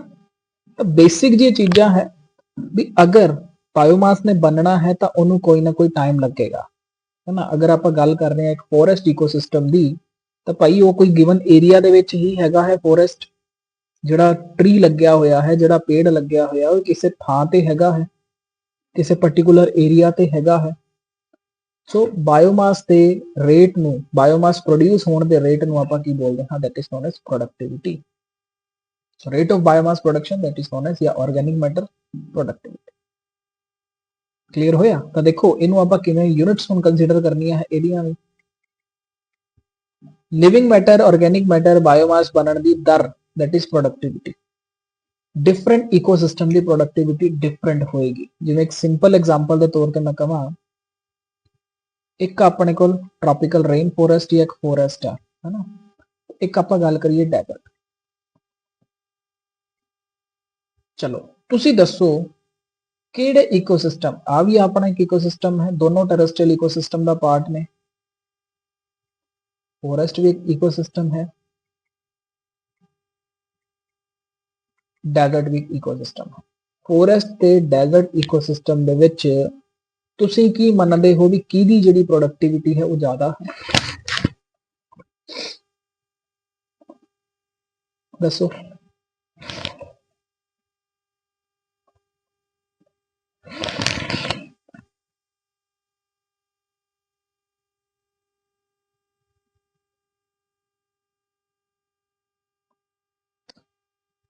ਫਿਰ ਇਹਦੇ ਬਿਹਾਫ ਤੇ ਆਪਾਂ ਨਾ ਕੁਝ ਐਮਸੀਕਿਊਜ਼ ਵੀ ਕਰਾਂਗੇ। ਦੱਸੋ ਮੈਨੂੰ ਆਨਸਰ ਕਰੋ।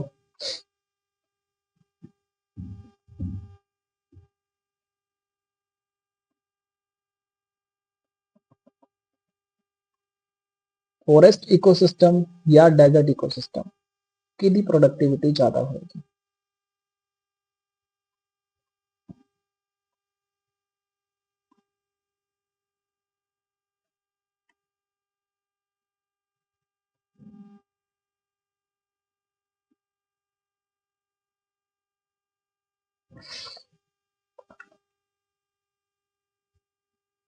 ਤੁਸੀਂ ਕਹੋਗੇ ਜਿਹੜਾ ਫੋਰੈਸਟ ਦਾ ਇਕੋਸਿਸਟਮ ਹੈ, ਫੋਰੈਸਟ ਵਾਲਾ ਇਕੋਸਿਸਟਮ ਹੈ, ਇਹਦੇ ਵਿੱਚ ਬਾਇਓਮਾਸ ਪ੍ਰੋਡਕਸ਼ਨ ਜ਼ਿਆਦਾ ਹੋਏਗੀ, ਇਹਦੇ ਵਿੱਚ ਬਾਇਓਮਾਸ ਪ੍ਰੋਡਕਸ਼ਨ ਘੱਟ ਹੋਏਗੀ ਹਨਾ। ਆਪਾਂ ਨੂੰ ਆਬਵੀਅਸ ਦੇਖਣ ਨੂੰ ਮਿਲ ਰਿਹਾ ਹੈ। ਤਾਂ ਤੁਸੀਂ ਕੀ ਕਹੋਗੇ, ਕਿਸੇ ਗਿਵਨ ਏਰੀਆ ਤੇ ਕਿਸੇ ਗਿਵਨ ਟਾਈਮ ਤੇ ਆਪਣੇ ਕੋਲ ਕਿੰਨਾ ਬਾਇਓਮਾਸ ਪ੍ਰੋਡਿਊਸ ਹੋ ਰਿਹਾ ਹੈ, ਆਰਗੈਨਿਕ ਮੈਟਰ ਪ੍ਰੋਡਿਊਸ ਹੋ ਰਿਹਾ ਹੈ, ਲਿਵਿੰਗ ਮੈਟਰ ਪ੍ਰੋਡਿਊਸ ਹੋ ਰਿਹਾ ਹੈ, ਉਹਨੂੰ ਆਪਾਂ ਕੀ ਨਾਮ ਦੇਵਾਂਗੇ, ਦੈਟ ਇਜ਼ ਪ੍ਰੋਡਕਟਿਵਿਟੀ। ਠੀਕ ਹੈ। ਤਾਂ ਟਾਈਮ ਕਿੰਨਾ ਲੈਣਾ ਹੈ, ਯੂਨਿਟ ਟਾਈਮ, ਯੂਨਿਟੀ ਲੈਣੀ ਹੈ। ਉਹ 1 ਮਿੰਟ ਹੋ ਸਕਦਾ ਹੈ, 1 ਘੰਟਾ ਹੋ ਸਕਦਾ ਹੈ, 1 ਦਿਨ ਹੋ ਸਕਦਾ ਹੈ, 1 ਮਹੀਨਾ ਹੋ ਸਕਦਾ ਹੈ, 1 ਸਾਲ ਹੋ ਸਕਦਾ ਹੈ। ਠੀਕ ਹੈ। ਟਾਈਮ ਯੂਨਿਟ ਲੈਣਾ ਹੈ ਤੇ ਏਰੀਆ ਵੀ यूनिट स्क्वायर लेना है, मतलब मीटर स्क्वायर हो गया। ठीक है। चलो तो हुण आप यूनिट्स कर लेने हैं, यूनिट्स की होणगियां,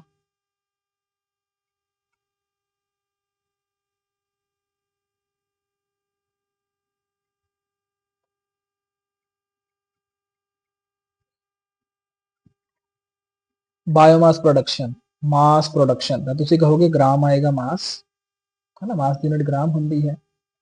गिवन टाइम ते गिवन आप कहने जी एरिया दे विच, तो आप लिख सकते ग्राम पर मीटर स्क्वायर पर ईयर। ठीक है। आप कहा जी बायोमास का रेट बनने का रेट, यानी टोटल कितना बायोमास बन रहा है गिवन एरिया, यानी metre square, 1 metre square area दे विच किन्ने टाइम दे विच, 1 साल दे विच। ਤਾਂ ਇਦਾਂ ਕੰਸੀਡਰ ਕਰਕੇ ਚੱਲਦੇ ਹਾਂ ਆਪਾਂ ਉਹਨਾਂ ਦੀ ਯੂਨਿਟਸ ਨੂੰ।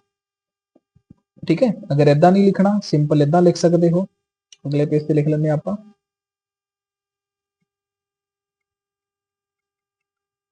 Gram metre -2 year -1। ਠੀਕ ਹੈ, ਕਈ ਵਾਰੀ ਇਦਾਂ ਵੀ ਲਿਖਿਆ ਹੁੰਦਾ ਆਪਣੇ ਕੋਲ G -2 ਈਅਰ -1 ਹਨਾ, ਤਾਂ ਆਪਾਂ ਉੱਥੇ ਕਨਫਿਊਜ਼ ਹੋ ਜਾਂਦੇ ਵੀ ਭਾਈ ਸਾਡੀ ਯੂਨਿਟਸ ਕਿਹੜੀਆਂ ਹੋਣਗੀਆਂ। ਤਾਂ ਆ ਵੀ ਸਹੀ ਹੁੰਦਾ ਕਈ ਵਾਰੀ, ਕਿਉਂਕਿ ਇਹਨੂੰ ਹੀ ਆ ਚੀਜ਼ ਲਿਖੀ ਹੁੰਦੀ ਹੈ।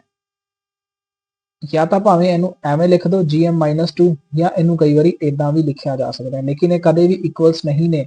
ਇਹਨੂੰ ਇਹ ਨਾ ਕੰਸੀਡਰ ਕਰਕੇ ਚੱਲਿਓ ਵੀ ਦੋਨੋਂ ਇਕੁਅਲ ਨੇ। ਯੂਨਿਟਸ ਨੂੰ ਰਿਪਰੈਜ਼ੈਂਟ ਕਰਨ ਵਾਸਤੇ ਕਈ ਵਾਰੀ ਇਦਾਂ ਮੈਂਸ਼ਨ ਕਰ ਦਿੰਦੇ ਆ। ਠੀਕ ਹੈ, ਇਹ ਤਾਂ ਸੀਗਾ ਮਾਸ ਦੇ ਅਕੋਰਡਿੰਗ। ਅਗਰ ਤੁਹਾਨੂੰ ਪੁੱਛਿਆ ਜਾਵੇ એનર્ਜੀ ਦੇ ਅਕੋਰਡਿੰਗ, ਤੁਸੀਂ ਯੂਨਿਟਸ ਲਿਖ ਕੇ ਦੱਸੋ ਸਾਨੂੰ ਬਾਇਓਮਾਸ ਦੀਆਂ ਜਾਂ ਪ੍ਰੋਡਕਟਿਵਿਟੀ ਦੀਆਂ, ਤਾਂ ਤੁਸੀਂ ਕਹੋਗੇ એનર્ਜੀ ਦੇ ਅਕੋਰਡਿੰਗ ਯੂਨਿਟਸ ਕੀ ਆਉਣਗੀਆਂ ਕਿਲੋ ਕੈਲੋਰੀ ਪਰ मीटर स्क्वायर पर ईयर। ये सिंपल।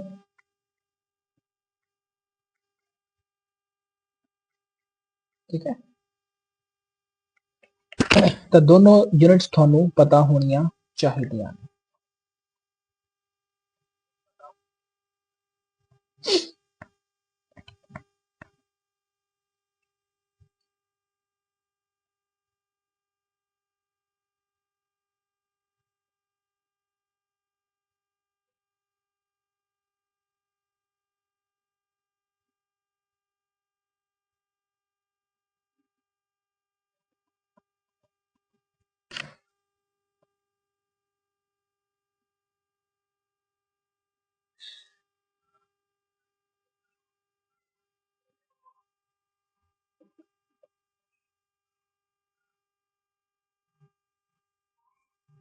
चलो जी,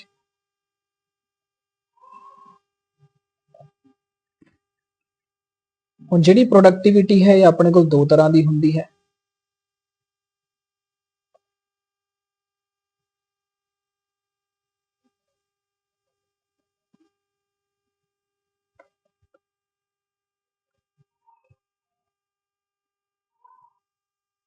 ਇੱਕ ਹੁੰਦੀ ਹੈ ਜੀ ਪ੍ਰਾਇਮਰੀ ਪ੍ਰੋਡਕਟਿਵਿਟੀ,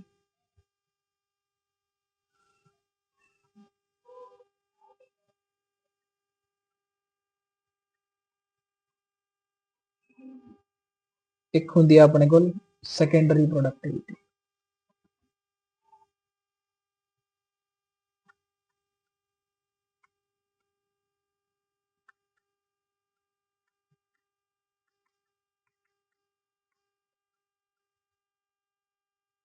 ठीक है, एक ਹੁੰਦੀ ਹੈ ਜੀ ਆਪਣੇ ਕੋਲ ਪ੍ਰਾਇਮਰੀ ਪ੍ਰੋਡਕਟਿਵਿਟੀ, ਇੱਕ ਹੁੰਦੀ ਹੈ ਸੈਕੰਡਰੀ ਪ੍ਰੋਡਕਟਿਵਿਟੀ। ਕੀ ਮਤਲਬ ਹੈ ਜੀ ਇਹਦਾ ਪ੍ਰਾਇਮਰੀ ਤੇ ਸੈਕੰਡਰੀ ਦਾ? ਪ੍ਰਾਇਮਰੀ ਨੂੰ ਤੁਸੀਂ ਇਦਾਂ ਵੀ ਲਿਖ ਸਕਦੇ ਹੋ 1 ਦੇ ਉੱਪਰ ਡਿਗਰੀ ਪਾ ਕੇ, ਹਨਾ।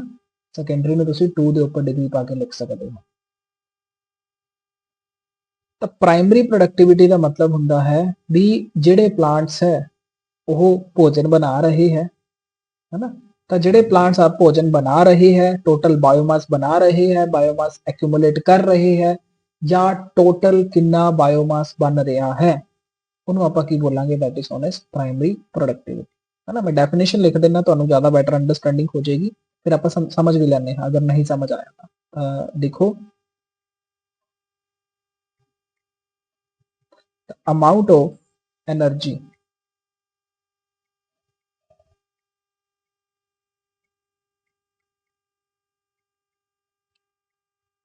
accumulation in green plants।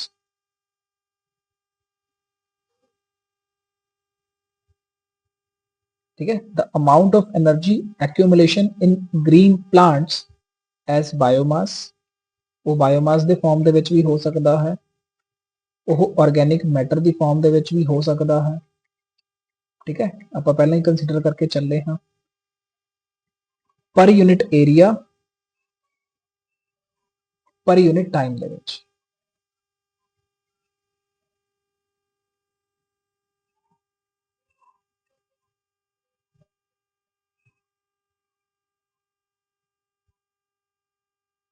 So productivity ਦੀ ਜਦੋਂ ਗੱਲ ਆਏਗੀ, ਦੋ ਤਰ੍ਹਾਂ ਦੀ ਹੈ ਪ੍ਰੋਡਕਟਿਵਿਟੀ। ਹੁਣ ਪ੍ਰੋਡਕਟਿਵਿਟੀ ਐਗਜ਼ੈਕਟਲੀ ਨਾ ਤੁਹਾਨੂੰ ਮੈਂ ਪਹਿਲਾਂ ਮਤਲਬ ਸਮਝਾਣਾ। ਸਪੋਜ਼ ਕਰ ਲਓ ਕੋਈ ਇੱਕ ਬੱਚਾ ਹੈ ਜੋ ਆਪਦੇ ਗ੍ਰੈਜੂਏਸ਼ਨ ਦੇ ਪੇਪਰ ਦੇ ਰਿਹਾ ਹੈ, ਪੋਸਟ ਗ੍ਰੈਜੂਏਸ਼ਨ ਦੇ ਐਗਜ਼ਾਮ ਦੇ ਰਿਹਾ ਹੈ ਨਾ।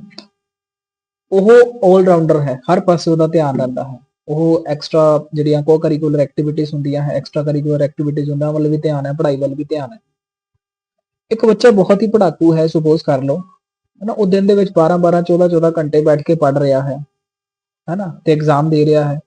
ਸੇਮ ਅਗਰ ਆਪਾਂ ਗੱਲ ਕਰੀਏ, ਉਵੇਂ ਹੀ ਆਪਣੇ ਕੋਲ ਜਿਹੜਾ ਆਲਰਾਊਂਡਰ ਬੱਚਾ ਹੈ ਉਹ ਐਗਜ਼ਾਮ ਦੇ ਰਿਹਾ ਹੈ, ਲੇਕਿਨ ਉਹ ਸਿਰਫ 2 ਘੰਟੇ ਰਾਤ ਨੂੰ 2 ਘੰਟੇ ਬੈਠਦਾ, ਦੇਖਦਾ ਵੀ ਇਹਦੇ ਵਿੱਚ ਓਵਰਵਿਊ ਕੀ ਹੈ ਤੇ ਉਹਦੇ ਅਕੋਰਡਿੰਗ ਕੰਮ ਕਰਦਾ। ਠੀਕ ਹੈ, ਤੇ ਲੇਕਿਨ ਆਪਾਂ ਕਹੀਏ ਜੀ ਨੰਬਰ ਦੋਨਾਂ ਦੇ ਬਰਾਬਰ ਆ ਰਹੇ ਆ। ਇੱਕ 2 ਘੰਟੇ ਬੈਠ ਕੇ ਪੜ ਰਿਹਾ ਹੈ, ਇੱਕ ਆਪਣੇ ਕੋਲ 12 ਘੰਟੇ ਬੈਠ ਕੇ ਪੜ ਰਿਹਾ ਹੈ। 1 ਮਿੰਟ ਦਾ ਵੇਟ।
ਹੈਲੋ,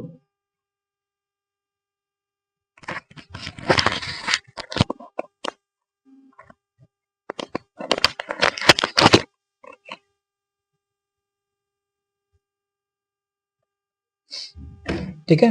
ਤਾਂ ਪ੍ਰੋਡਕਟਿਵਿਟੀ ਦਾ ਆਪਾਂ ਮਤਲਬ ਸਮਝ ਰਹੇ ਸੀਗੇ ਵੀ ਐਗਜ਼ੈਕਟਲੀ ਉਹ ਅਗਰ ਆਪਾਂ ਗੱਲ ਕਰੀਏ ਵੀ ਇੱਕ 2 ਘੰਟੇ ਬੈਠ ਕੇ ਪੜ ਰਿਹਾ ਹੈ, ਇੱਕ ਆਪਣੇ ਕੋਲ ਲਗਾਤਾਰ 12 ਘੰਟੇ ਬੈਠ ਕੇ ਪੜ ਰਿਹਾ ਹੈ, ਤਾਂ ਪ੍ਰੋਡਕਟਿਵ ਦਾ ਮਤਲਬ ਆਪਾਂ ਗਿਵਨ ਟਾਈਮ ਪੀਰੀਅਡ ਦੇ ਵਿੱਚ ਆਪਣੀ ਕਿੰਨੀ ਐਫੀਸ਼ੀਐਂਸੀ ਦੇ ਨਾਲ ਕੰਮ ਕਰ ਰਹੇ ਹਾਂ, ਹੈਨਾ। ਸੋ ਪ੍ਰੋਡਕਟਿਵਿਟੀ ਵੀ ਆਪਣੀ ਇਕੋਸਿਸਟਮ ਟੂ ਇਕੋਸਿਸਟਮ ਵੇਰੀ ਕਰੇਗੀ, ਪ੍ਰੋਡਕਟਿਵਿਟੀ ਵੀ ਬੱਚੇ ਟੂ ਬੱਚੇ ਦੇ ਵਿੱਚ ਕੀ ਕਰਦੀ ਹੈ, ਵੇਰੀ ਕਰਦੀ ਹੈ। ਠੀਕ ਹੈ, ਚਲੋ।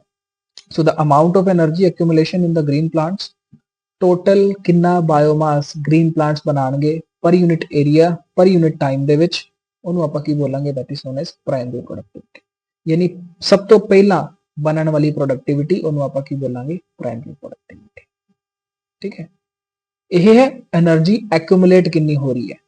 ਇਹਦੇ ਵਿੱਚ ਹੁਣ ਭਾਈ ਸੈਕੰਡਰੀ ਪ੍ਰੋਡਕਟਿਵਿਟੀ ਦਾ ਮਤਲਬ ਕੀ ਹੈ, ਜਿਹੜੇ ਪਲਾਂਟਸ ਨੇ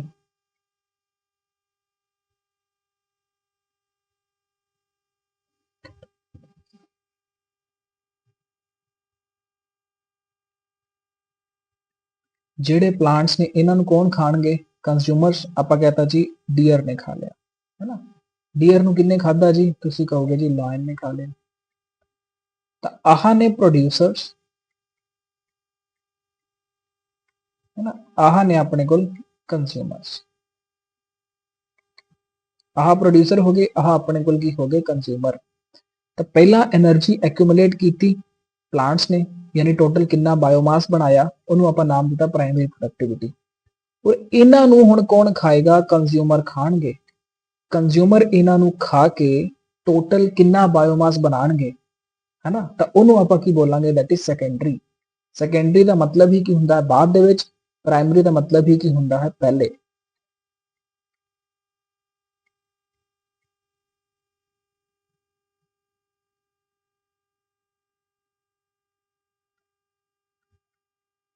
ਠੀਕ ਹੈ, ਪ੍ਰਾਇਮਰੀ ਦਾ ਮਤਲਬ ਹੀ ਕੀ ਹੁੰਦਾ ਹੈ, ਪਹਿਲੇ, ਤੇ ਸੈਕੰਡਰੀ ਦਾ ਮਤਲਬ ਹੀ ਕੀ ਹੁੰਦਾ ਆਪਣੇ ਕੋਲ, ਬਾਅਦ ਦੇ ਵਿੱਚ।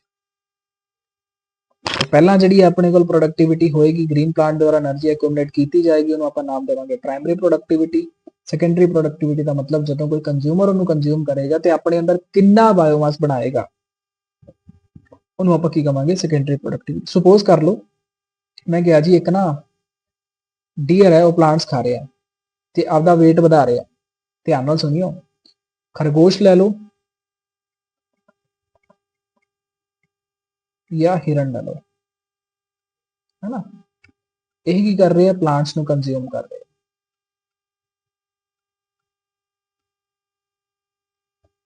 ਪਲਾਂਟਸ ਨੂੰ ਕੰਜ਼ਿਊਮ ਕਰਕੇ ਇਹ ਆਪਦਾ ਜਿਹੜਾ weight ਹੈ ਉਹ ਵਧਾ ਰਹੇ ਆ।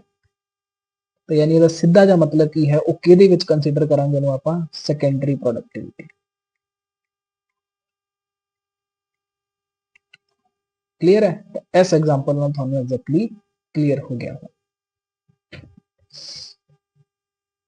चलो एमसीक्यू करते हैं हम, बस देख लिए प्राइमरी प्रोडक्टिविटी, फर्दर अगे दो तरह की होंगी है। ज़्यादा हो गया सो इनू आप कल के लैक्चर के डिस्कस करांगे इस theoretical part. So primary productivity,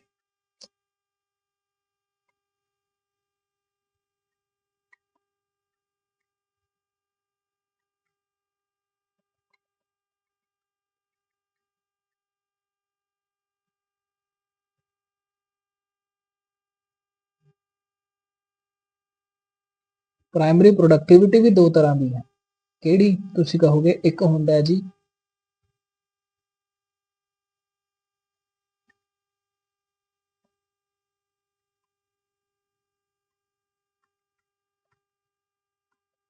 gross primary productivity, ਤੇ ਇੱਕ ਹੁੰਦਾ ਆਪਣੇ ਕੋਲ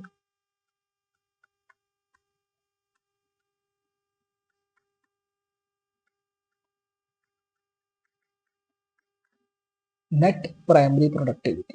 ਠੀਕ ਹੈ, ਇਹਨਾਂ ਦੀ ਸ਼ਾਰਟ ਫਾਰਮਸ ਹੈਗੀਆਂ, ਉਹ ਤੁਸੀਂ ਧਿਆਨ ਦੇ ਵਿੱਚ ਰੱਖਣੀਆਂ ਹੈ।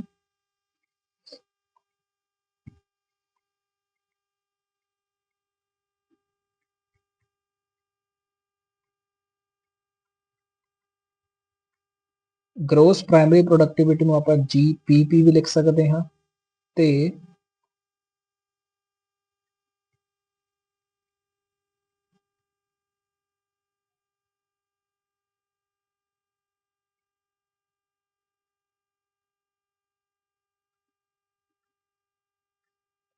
ਤੇ ਨੈਟ ਪ੍ਰਾਇਮਰੀ ਪ੍ਰੋਡਕਟਿਵਿਟੀ ਨੂੰ ਆਪਾਂ NPP ਵੀ ਬੋਲ ਸਕਦੇ ਹਾਂ। ਠੀਕ ਹੈ, ਇਹਨੂੰ ਆਪਾਂ ਕੱਲ ਦੇ ਲੈਕਚਰ ਦੇ ਵਿੱਚ ਡਿਸਕਸ ਕਰਾਂਗੇ। ਦੱਸੋ ਵੀ ਇੱਥੇ ਤੱਕ ਕੋਈ ਡਾਊਟ ਹੈ ਤਾਂ।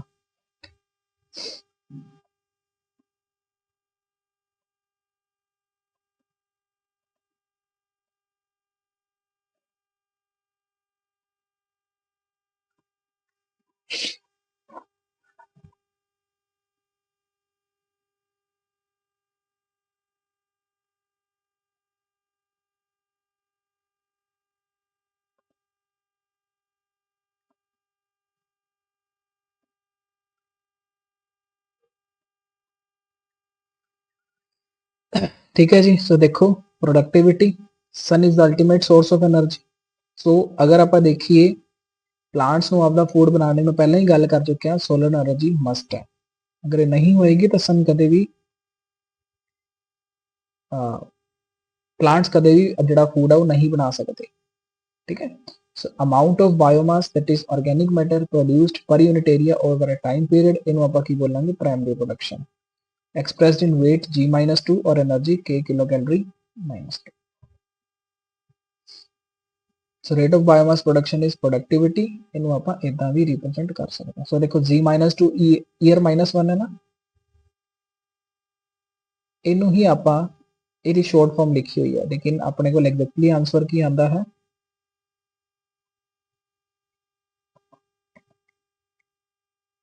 ਇਹ। ठीक है, तो दो पार्ट से डिवाइड कर सकते हैं, gross primary productivity and net primary productivity. ठीक है, चलो तो कुछ एमसीक्यूज डिस्कस करांगे हुण आपां।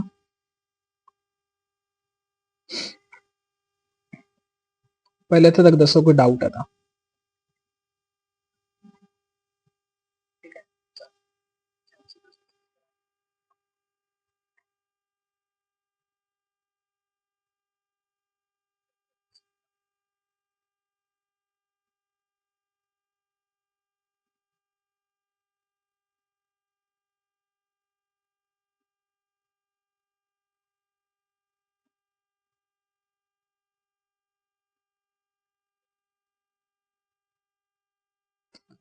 चलो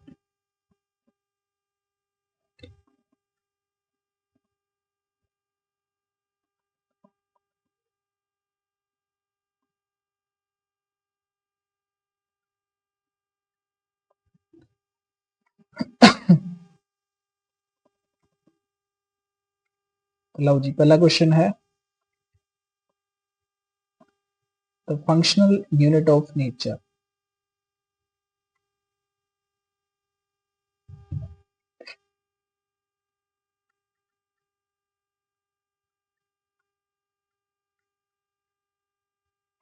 is called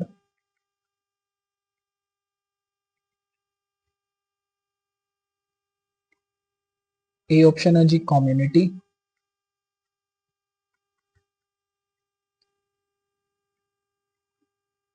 बी ऑप्शन है जी इकोसिस्टम,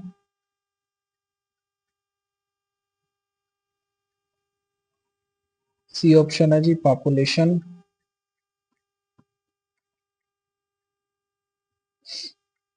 ते अपने को डी ऑप्शन है सक्सेशन।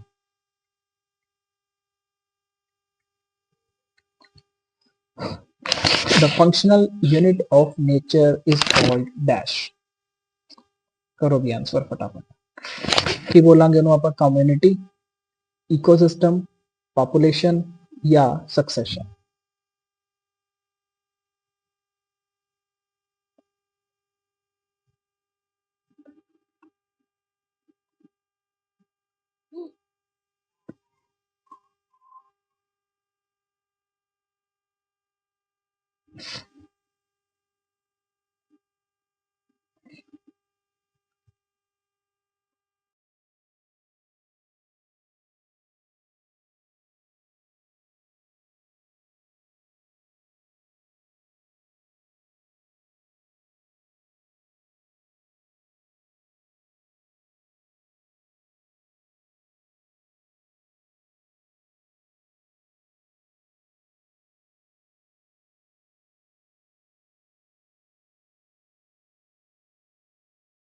क्वेश्चन है जी अपने को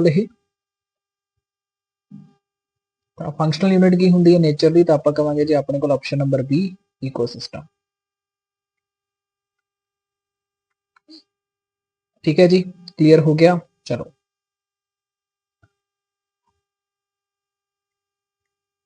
अगला क्वेश्चन लिखते हैं। Which of the following statement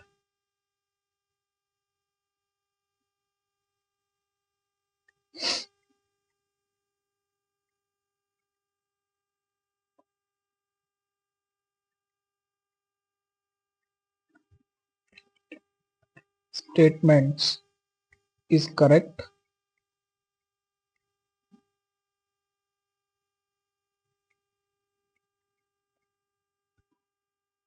regarding man-made ecosystem?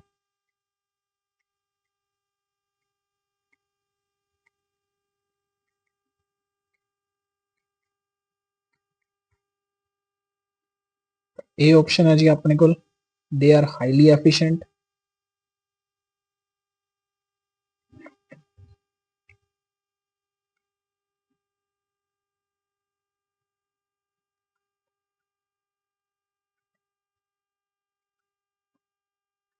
They are highly efficient, B option है जी अपने को they are poor in diversity,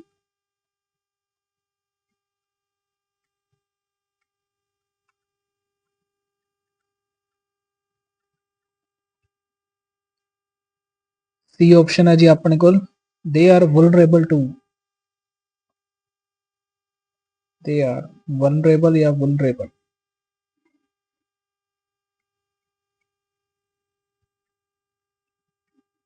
drought floods and disease.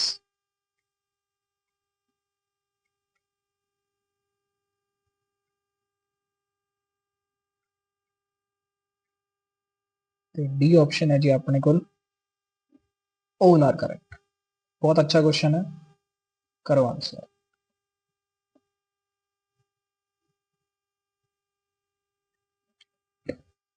एक मिनट है तो देखो विच of the following statement is correct regarding man made ecosystem.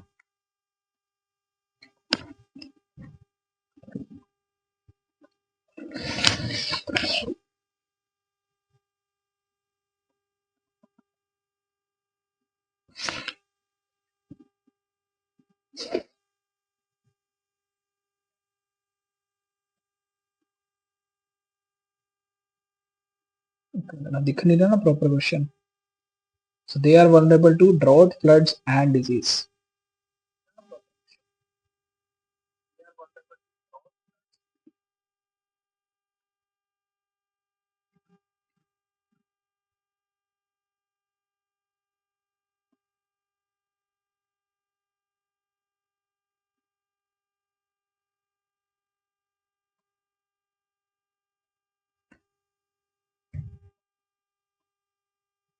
So which of the following statement is correct regarding man-made ecosystem? ਜਿਹੜਾ artificial ecosystem ਹੈ ਉਹਦੇ regarding ਜਿਹੜੀਆਂ ਥੱਲੇ ਆਪਾਂ ਚਾਰ ਆਪਸ਼ਨਸ ਲਿਖੀਆਂ ਹੈ ਉਹਨਾਂ ਦੇ ਵਿੱਚੋਂ ਕਿਹੜੀ ਸਹੀ ਹੈ?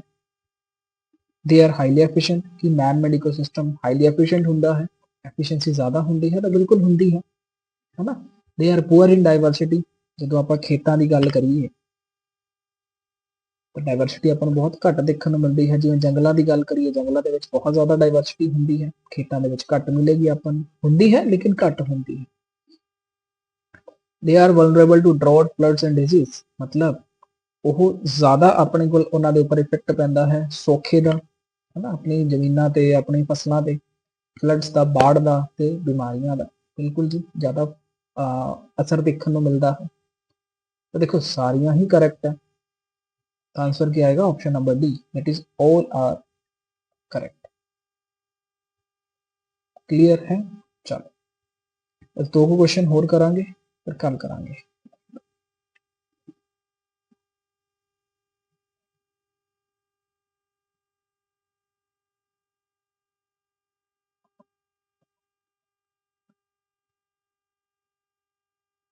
अच्छा क्वेश्चन है, फटाफट लिखने की कोशिश करता मैं।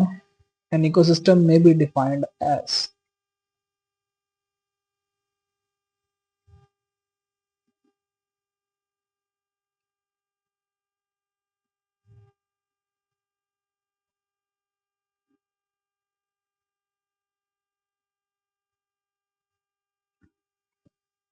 a localized association of several plants and animals।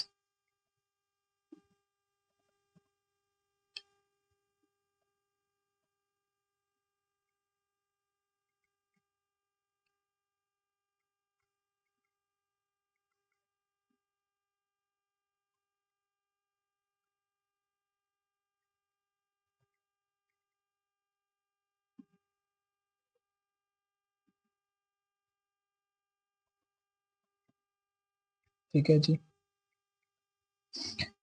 B option अपने को different communities of plant,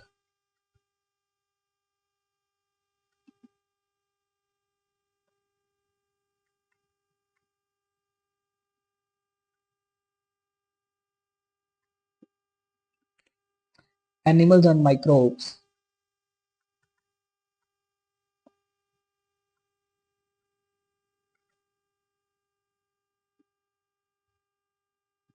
together with their physico-chemical environment।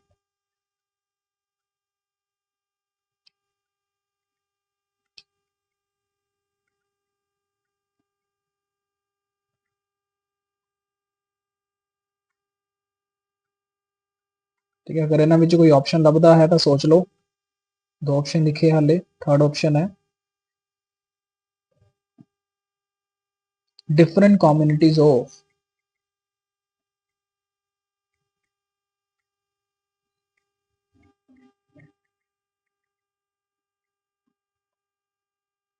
plants and microbes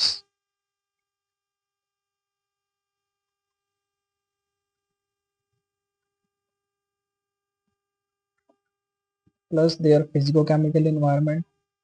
चौथा ऑप्शन में आगे लिखने की कोशिश करता हूँ, छोटा सा ये थी करना।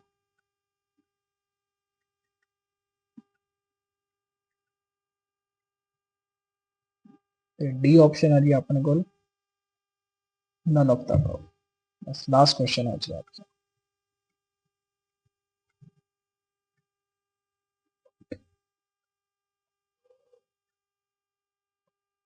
नो,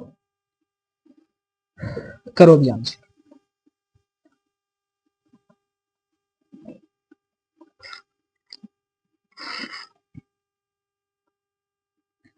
एक इकोसिस्टम ਨੂੰ ਆਪਾਂ ਡਿਫਾਈਨ ਕਰ ਸਕਦੇ ਹਾਂ ਇੱਕ ਆਪਣੇ ਕੋਲ ਕੀ ਹੁੰਦਾ ਹੈ ਲੋਕਲਾਈਜ਼ਡ ਐਸੋਸੀਏਸ਼ਨ ਹੁੰਦੀ ਹੈ ਪਲਾਂਟਸ ਤੇ ਐਨੀਮਲਸ ਦੀ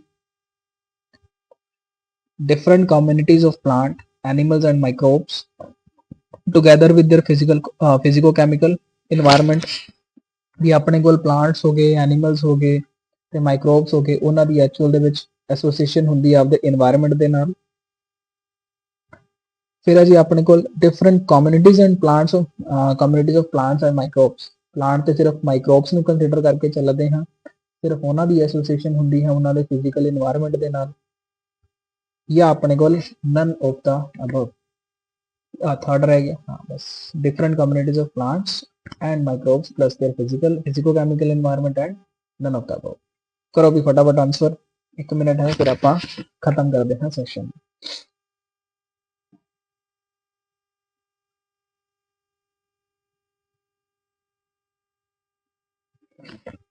तो उस तो पहला ਤਾਂ ਤੁਸੀਂ ਅਗਰ ਇਹਦੀ ਪੀਡੀਐਫ ਲੈਣਾ ਚਾਹੁੰਦੇ ਹੋ ਤਾਂ ਤੁਸੀਂ ਟੈਲੀਗ੍ਰਾਮ ਚੈਨਲ ਨੂੰ ਜੁਆਇਨ ਕਰ ਸਕਦੇ ਹੋ ਹੈ ਨਾ ਬਾਇਓਲੋਜੀ ਬਾਈ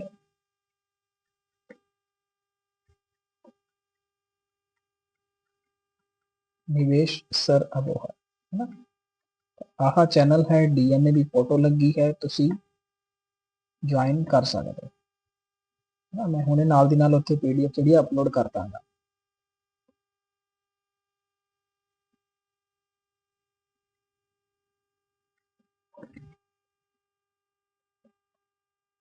आ जाओ क्वेश्चन ਤੇ फटाफट आंसर करो भी ਕੀ ਜਾਏਗਾ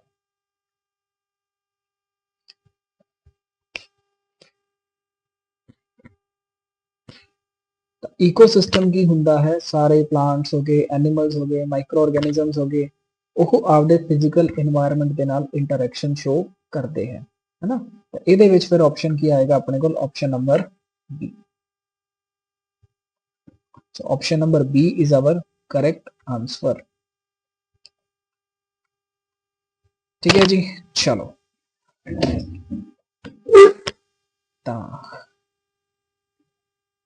ਅੱਜ ਦੇ ਲਈ ਇੰਨਾ ਹੀ ਕਰਾਂਗੇ ਜ਼ਰੂਰ ਮੈਂਸ਼ਨ ਕਰਕੇ ਦੱਸਿਓ ਕਮੈਂਟ ਬਾਕਸ ਦੇ ਵਿੱਚ ਆਫਟਰ ਕਲਾਸ ਲੈਕਚਰ ਕਿੱਦਾਂ ਦਾ ਰਿਹਾ ਤੁਹਾਨੂੰ ਸਮਝ ਆ ਰਹੀ ਹੈ ਕਿਸੇ ਵੀ ਪੋਰਸ਼ਨ ਦੇ ਵਿੱਚ ਅਗਰ ਕੋਈ ਦਿੱਕਤ ਆ ਰਹੀ ਹੈ ਤਾਂ ਥੱਲੇ ਕਮੈਂਟ ਬਾਕਸ ਦੇ ਵਿੱਚ ਮੈਂਸ਼ਨ ਜ਼ਰੂਰ ਕਰਨਾ ਠੀਕ ਹੈ ਚਲੋ ਸੋ ਅੱਜ ਲਈ ਇੰਨਾ ਹੀ ਮਿਲਦੇ ਹਾਂ ਕੱਲ ਦੇ ਸੈਸ਼ਨ ਦੇ ਵਿੱਚ thank you so much and all the best